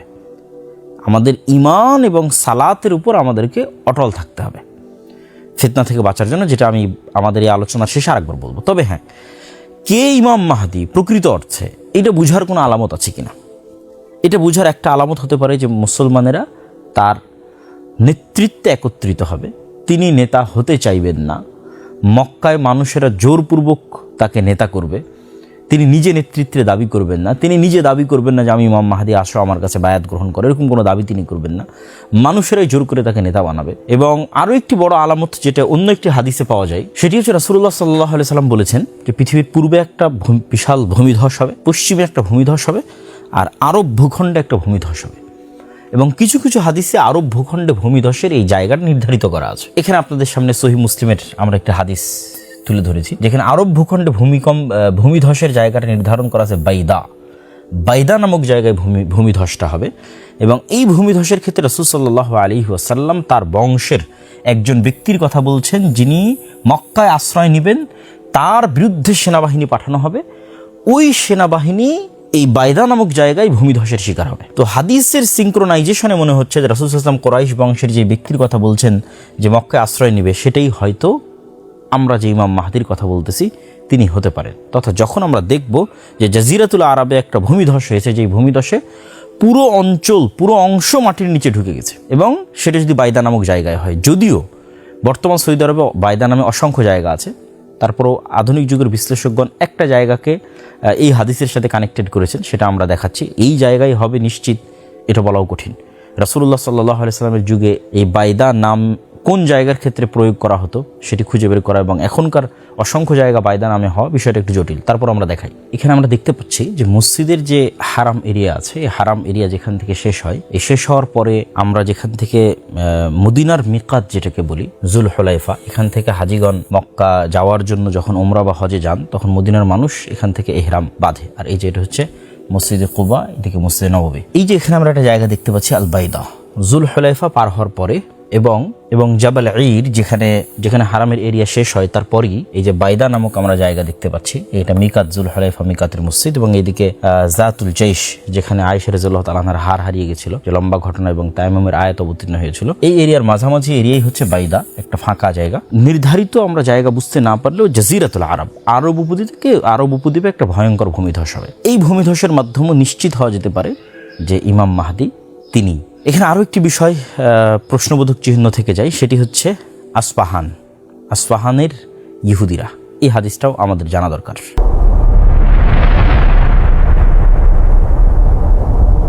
রাসূলুল্লাহ সাল্লাল্লাহু আলাইহি ওয়াসাল্লামের আরেকটি আশ্চর্যজনক হাদিস, সেই হাদিসটি হচ্ছে দাজ্জাল যখন বের হবে, ইয়াতবাউদ দাজ্জাল মিন ইয়াহুদি আসবাহান ৭০ আলফান। দাজ্জালের অনুসারী কারা হবে, দাজ্জালের সাথে কারা থাকবে, কারা দাজ্জালের আনুগত্য করবে, অনুসরণ করবে এবং দাজ্জালের হয়ে লড়াই করবে। তো রাসূল সাল্লাল্লাহু আলাইহি ওয়াসাল্লাম বলছেন যে ইস্পাহানের ৭০,০০০ ইহুদি দাজ্জালের অনুসারী হবে। তো চলেন আমরা দেখে আসি ইস্পাহান শহরটি কোথায়। বর্তমান যে ইরান, এই ইরান অঞ্চল এবং ইরানের আশেপাশের অঞ্চলগুলো বা মধ্য এশিয়ার অঞ্চলগুলো ইসলামে বিভিন্ন দিক থেকে খুবই গুরুত্বপূর্ণ। তার মধ্যে একটা হাদিস আপনাদের জানা আছে, রাসূল সাল্লাল্লাহু আলাইহি ওয়াসাল্লাম বলেছেন যে দিন যদি সুরাইয়া তারকার ওখানেও থাকে, তবুও খোরাসান অঞ্চল, মাওয়ারা ইন নাহার, এই অঞ্চলের মানুষেরা সেখান থেকে দিন নিয়ে আসবে। এবং আমরা যদি দেখি যে হাদিস শাস্ত্রের যে ইতিহাস, এই ইতিহাসে সবচেয়ে অবদান কাদের বেশি, তাহলে আমরা দেখব এই অঞ্চলগুলো একসময় ইলমের মার্কাজ ছিল। এই যে নিশাপুর, এই নিশাপুর ইলমের অনেক বড় মার্কাজ, এটা আজকের ইরানের অন্তর্ভুক্ত। এই যে তেহরান, এই তেহরানের নিকটবর্তী অঞ্চল হচ্ছে এবং আবু হাতেম আর রাজি, আবু জুরআ আর রাজি, তাদের যে দার্সের জায়গা রায়, সেই অঞ্চল।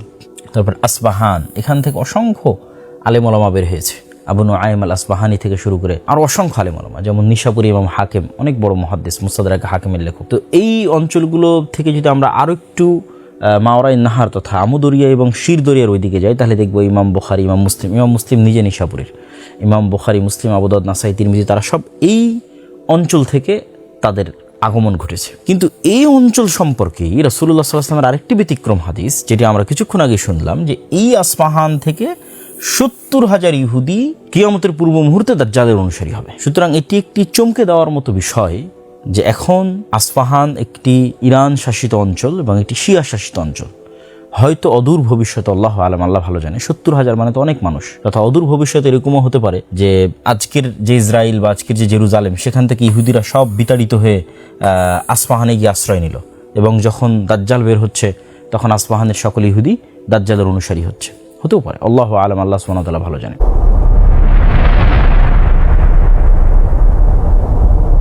কিয়ামতের পূর্ব মুহূর্তের আরেকটি গুরুত্বপূর্ণ হাদিস, যেটি আলোচনা না করলে আমাদের আলোচনাটি পূর্ণতা পাবে না, সে হাদিসটি হচ্ছে রাসূলুল্লাহ সাল্লাল্লাহু আলাইহি ওয়াসাল্লাম বলেন, লা তাকুমুস সাআহ হাত্তা ইউকাতিলাল মুসলিমুন, ততদিন পর্যন্ত কিয়ামত হবে না যতদিন মুসলমানেরা ইহুদিদের সাথে যুদ্ধ না করছে। ফায়াকতুলুহুমুল মুসলিমুন, এবং মুসলমানেরা ইহুদিদের হত্যা করবে। এবং হত্যা করার ভয়াবহতায় সিচুয়েশন এরকম দাঁড়াবে যে ইহুদিরা পালিয়ে আশ্রয় নিবে পাথরের পিছনে, পালিয়ে আশ্রয় নিবে গাছের পিছনে। তখন ইহুদিদের বিরুদ্ধে গিয়ে প্রকৃতি কথা বলে উঠবে, আল্লাহর সৃষ্টি গাছ এবং পাথর কথা বলে উঠবে। কি বলবে? ইয়া আব্দাল্লাহ, হে আল্লাহর বান্দা, হাদা ইহুদি খালফি, এই যে ইহুদি আমার পিছনে লুকিয়ে আছে, ফাতাআল ফাকতুলহু, আসো একে হত্যা করো। ইল্লাল গারকাদ, তবে গারকাদ নামক গাছ ব্যতীত, ফাইন্নাহু মিন শাজারিল ইহুদ, কেননা এটি ইহুদিদের গাছ। চলুন আমরা একটু সেই গাছটি দেখে আসি। ইহুদিরা যখন বিভিন্ন পাথর এবং গাছের আড়ালে আশ্রয় নেবে, যখন সকল গাছ কথা বলবে, সকল পাথর কথা বলবে, কিন্তু বিশেষ যে গাছটি কথা বলবে না, যেটা আপনারা হাদিসে দেখলেন গারকাদ গাছ, সেই গাছটা আপনারা আমার পিছনে দেখতে পাচ্ছেন। এই ধরনের ঝোপড়ির মতো গাছটি হচ্ছে গারকাদ গাছ। প্রিয় উপস্থিতি, এই ঘটনাটি কখন ঘটবে? এই হাদিসের যেগুলো অন্যান্য রেওয়ায়াত, এটি সহিহ মুসলিমের বর্ণনা, অন্যান্য রেওয়ায়াত যেগুলো বিভিন্ন বইয়ে এসেছে তার মধ্যে কিছু দুর্বলতাও আছে, সেগুলোর আলোকে ব্যাখ্যাকার ইমাম নববী সহ আরও যারা বড় বড় ব্যাখ্যাকার আছেন তারা লিখেছেন এই ঘটনাটা ঘটবে যখন মুসলমানেরা ঈসা আলাইহিস সালামের সাথে থাকবে এবং দাজ্জালকে হত্যা করার পর দাজ্জালের সাথে যে ইহুদিরা থাকবে, ওই যে আমরা আরেক হাদিসে বললাম 70,000 ইহুদি থাকবে দাজ্জালের সাথে ইস্পাহানের, সেই ইহুদিদেরকে এবার, বাকি ইহুদিদেরকে এবার মুসলমানেরা হত্যা করবে। তখন ওই সমস্ত ইহুদিরা এভাবে আশ্রয় নেবে বিভিন্ন জায়গায়, এবং তখন প্রকৃতি তাদের বিরুদ্ধে গিয়ে কথা বলে উঠবে। তথা এই ঘটনাটা, ইহুদিদের এই হত্যার ঘটনাটা হবে ঈসা আলাইহিস সালাতু ওয়াস সালামের সাথে দাজ্জালের যে মুখোমুখি হওয়ার বিষয়টি, তখন ঈসা আলাইহিস সালামের সাথে থাকবে মুসলমানেরা, দাজ্জালের সাথে থাকবে ইহুদিরা। সেই যে ফাইনাল যুদ্ধ, ওই ফাইনাল যুদ্ধে এই ঘটনাটি ঘটবে। আল্লাহু আ'লাম বিসওয়াব। আল্লাহ সুবহানাহু ওয়া তাআলা বেশি জানেন এবং ভালো জানেন।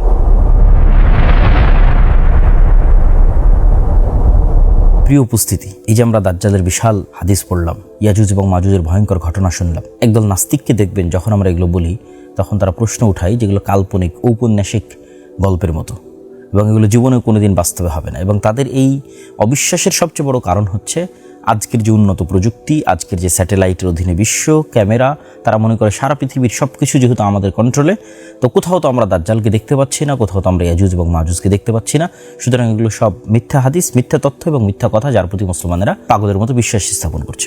কিন্তু আমাদের প্রথমত এই বিষয়গুলোর প্রতি আমাদের প্রথম দায়িত্ব এবং কর্তব্য হচ্ছে সামি'না ওয়া আতা'না, আমরা শুনেছি, ঈমান এনেছি এবং অনুসরণ করেছি। এটি উম্মতে মুহাম্মাদের বৈশিষ্ট্য। রাসূলুল্লাহ সাল্লাল্লাহু আলাইহি ওয়াসাল্লাম যখন মেরাজ সফর করেছিলেন, তখন আবু বকর রাদিয়াল্লাহু তাআলা আনহু সেটির সত্যায়ন করার কারণে তিনি সিদ্দিক।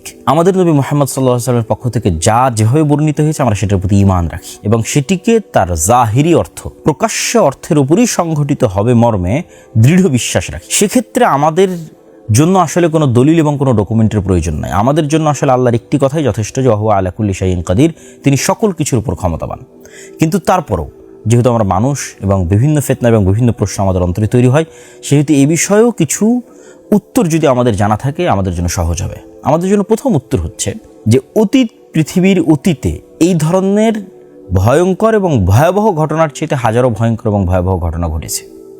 যে ভয়ঙ্কর এবং ভয়াবহ ঘটনাগুলো, ওই ঘটনার প্রতি যদি আমার ঈমান আনা সহজ হয়, তাহলে এই ঘটনার প্রতি ঈমান আনা আমার জন্য অনেক ইজি। যেমন যখন মারিয়াম আলাইহিস সালাতু ওয়াস সালাম বিনা পিতায় ঈসা আলাইহিস সালামকে জন্ম দিলেন, তখন ওইটার প্রতি ঈমান আনার জন্য আল্লাহ বলছেন কোরআনে যে আমি আদমকে তো পিতামাতা ছাড়াই সৃষ্টি করেছি। তা আদমকে যদি পিতামাতা ছাড়াই সৃষ্টি করতে পারি, তাহলে পিতা ছাড়া ঈসাকে কেন সৃষ্টি করতে পারবো না? আগেরটা তো বেশি ভয়ঙ্কর।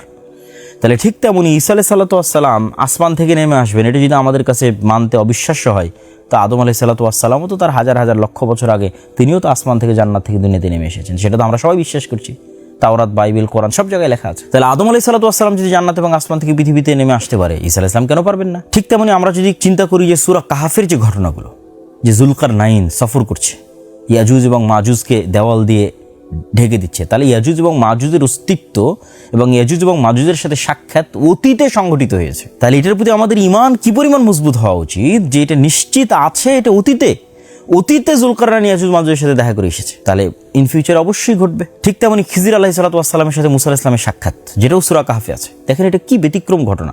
কোথায় এখন খিজির আলাইহিস সালাতু ওয়াস সালাম? তিনি কোথায় থেকে আসলেন? তিনি কোথায় হারিয়ে গেলেন, তাই না? তো তার ঘটনা যদি সত্য হতে পারে, তিনি যদি আড়ালে থাকতে পারেন এবং তাকে খোঁজার জন্য যদি একটা নির্দিষ্ট পদ্ধতিতে মুসা আলাইহিস সালাতু ওয়াস সালামকে যেতে হয়, আল্লাহ সুবহানাহু ওয়া তাআলা যদি খিজির আলাইহিস সালামকে আড়ালে রাখতে পারেন, দাজ্জালকে কেন আড়ালে রাখতে পারবেন না? তাহলে যে ঘটনাগুলো কোরআনে অতীতে বর্ণিত হয়েছে এবং আমরা বিশ্বাস রাখতেছি, সেটার উপর যদি আমি বিশ্বাস রাখতে পারি ভবিষ্যতে ঘটবে এরকম ঘটনার উপর, কেন আমি বিশ্বাস রাখতে পারবো না? দাজ্জাল আসলে একদিন হবে 1 বছরের সমান। মানুষ বলে এটা কি ধরনের কাল্পনিক অলৌকিক কথা, কেমনে সম্ভব? অথচ কাছাকাছি এই ধরনের ঘটনা কোরআনে অতীতে সংঘটিত হওয়ার কথা বলা হচ্ছে। যেমন আসহাবে কাহফের ঘটনা, যে তারা 309 বা 310 বছর ঘুমিয়ে আছে, অথচ মানুষ তাদেরকে মনে করতে যে তারা জাগ্রত, এবং তারা ঘুম থেকে উঠে বলছে কই, আমরা তো মাত্র অল্প কিছুক্ষণ ঘুমিয়েছিলাম। আবার যে নবী আল্লাহ সুবহানাহু ওয়া তাআলার কাছে মৃতকে জীবিত করার মুজিজা দেখতে চাইলেন, তাকে আল্লাহ সুবহানাহু ওয়া তাআলা সেখানে মৃত করে দিলেন, তার ঘোড়া, তার খাদ্যদ্রব্য সব মৃত হয়ে গেল। তিনি উঠে তিনি মনে করছেন তিনি অল্প সময় ছিলেন, তার ঘোড়া লাশ হয়ে সম্পূর্ণ কঙ্কাল হয়ে গেছে, তথা ঘোড়ার উপর দিয়ে 100 বছর অতিক্রম হয়ে গেছে, তার খাবার নষ্ট হয়নি।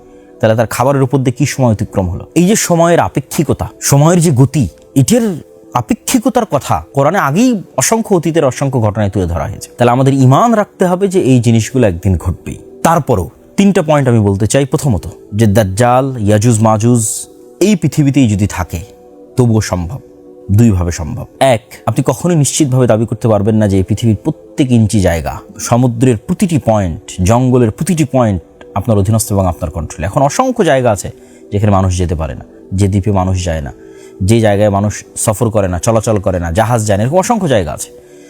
ওই জায়গাগুলোতে দাজ্জাল বা ইয়াজুজ মাজুজ আছে এটা বলতেছি না, কিন্তু সারা পৃথিবী যে মানুষের কন্ট্রোলে, এটা মিথ্যা কথা। দ্বিতীয়ত, দাজ্জালের সাথে যদি তামিম আদ-দারির সাক্ষাৎ হয়ে থাকে, এই যুগেও মানুষের সাক্ষাৎ হওয়া সম্ভব নয়। হয়তো দাজ্জাল কোথায় আছে এটা যাদের সাথে দাজ্জালের যোগাযোগ তারা জানে। যেমন এপস্টিন ফাইল প্রকাশের আগে কে জানতো যে এরকম একটা দ্বীপ, যেই দ্বীপে মানুষ জাহাজ নিয়ে যায়, উড়োজাহাজে, প্রাইভেট জেটে যায় এবং এই ধরনের অপরাধ করে, কে জানতো? কেউ তো জানতো না। 2 নম্বর, আমরা যে পৃথিবীতে বসবাস করছি, এই পৃথিবীতে তো আমাদের সাথে জিন এবং শয়তান এবং ফেরেশতা, তারাও তো আমাদের সাথে আছে, আমাদের আশেপাশে আছে, কিন্তু আমরা কি তাদের দেখতে পাচ্ছি না? তাহলে আমরা যদি জিন শয়তান তাদের দেখতে না পাই, অথচ তারা আমাদের সাথে আছে এই পৃথিবীতে, তাহলে আমরা দাজ্জাল এবং ইয়াজুজ মাজুজকে দেখতে পেতেই হবে। এই প্রশ্ন কেন আমাদের অন্তরে উত্থিত হচ্ছে? এবং আজকের বিজ্ঞানও বলতেছে যে বিভিন্ন ডাইমেনশনে আল্লাহর সৃষ্টি থাকতে পারে। আমরা থাকি 3D, 4D, 5D, 6D, আমাদের চেয়ে উপরের ডাইমেনশনে যারা আছে তাদের আমরা দেখতে পাবো না, কিন্তু তারা আমাদের দেখতে পাবে। এবং সর্বশেষ পয়েন্ট, আল্লাহ সুবহানাহু ওয়া তাআলা কোরআন মাজিদে বলেছেন যে তিনি 7 আসমান এবং 7 জমিন সৃষ্টি করেছেন। তো আল্লাহ সুবহানাহু ওয়া তাআলার অন্য জমিনেও তো থাকতে পারে দাজ্জাল, ইয়াজুজ মাজুজ, খিজির আলাইহিস সালাতু ওয়াস সালাম, তারা তো অন্য জমিনেও থাকতে পারে। এটা অস্বাভাবিক কিছু নয়, কেন ওই সমস্ত জমিনেও আল্লাহ সুবহানাহু ওয়া তাআলার আদেশ এবং ওহী অবতীর্ণ হয়, এটা আল্লাহ সুবহানাহু ওয়া তাআলা বলেছেন। এবং কিয়ামতের পূর্ব মুহূর্তে দাজ্জাল কেন্দ্রিক যে ঘটনাগুলো, এগুলো তো একটা বৈপ্লবিক এবং ব্যতিক্রম ঘটনা, প্রত্যেকটা ব্যতিক্রম ঘটনা। দাজ্জালের কাছে জান্নাত থাকবে, জাহান্নাম থাকবে, আসমান তার কথা শুনবে, জমিন তার কথা শুনবে। দাজ্জালের উপস্থিতিও একটা ব্যতিক্রম ঘটনা, যার ফলশ্রুতিতে পৃথিবীতে এত ব্যাপক পরিবর্তন হবে যে পৃথিবীর একদিন হবে 1 বছরের সমান। সুতরাং এই বিষয়গুলোকে যদি আমরা একটা আরেকটার সাথে রিলেট করি, তাহলে আমরা বুঝতে পারবো যেখানে অসম্ভব বলে কোনো কিছু নাই, আর আল্লাহ সুবহানাহু ওয়া তাআলা সকল কিছুর উপর ক্ষমতাবান। সুতরাং এই ধরনের বিশ্বাস স্থাপন করা যে দাজ্জাল মানে AI, দাজ্জাল মানে আমেরিকা, দাজ্জাল মানে অন্য কিছু, দাজ্জাল মানুষ নয়, বা ইয়াজুজ মাজুজ মানে অন্য কিছু, অন্য কেউ, জি না, ইয়াজুজ মাজুজ আদমের সন্তান, দাজ্জালও আদমের সন্তান। হাদিসে এবং কোরআনে যেভাবে বলা আছে সেভাবেই সংঘটিত হবে, এটি আমাদের ঈমান থাকতে হবে। আল্লাহ সুবহানাহু ওয়া তাআলা আমাদের কবুল করুক, আল্লাহুম্মা আমিন।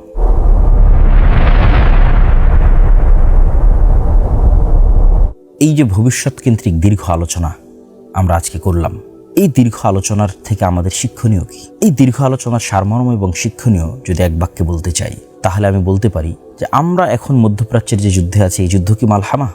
এক বাক্যে উত্তর যে না, এটি মালহামা নয়। মালহামা কোথায় হবে? সিরিয়ায় হবে। মালহামা মানে হচ্ছে গোস্ত নিয়ে টানাটানি এবং গোস্ত খাওয়া, গোস্ত ছিঁড়া, তথা সামনাসামনি তরবারি দিয়ে হত্যা হবে, সামনাসামনি তীর দিয়ে হত্যা হবে, বম দিয়ে নয়, মালহামা।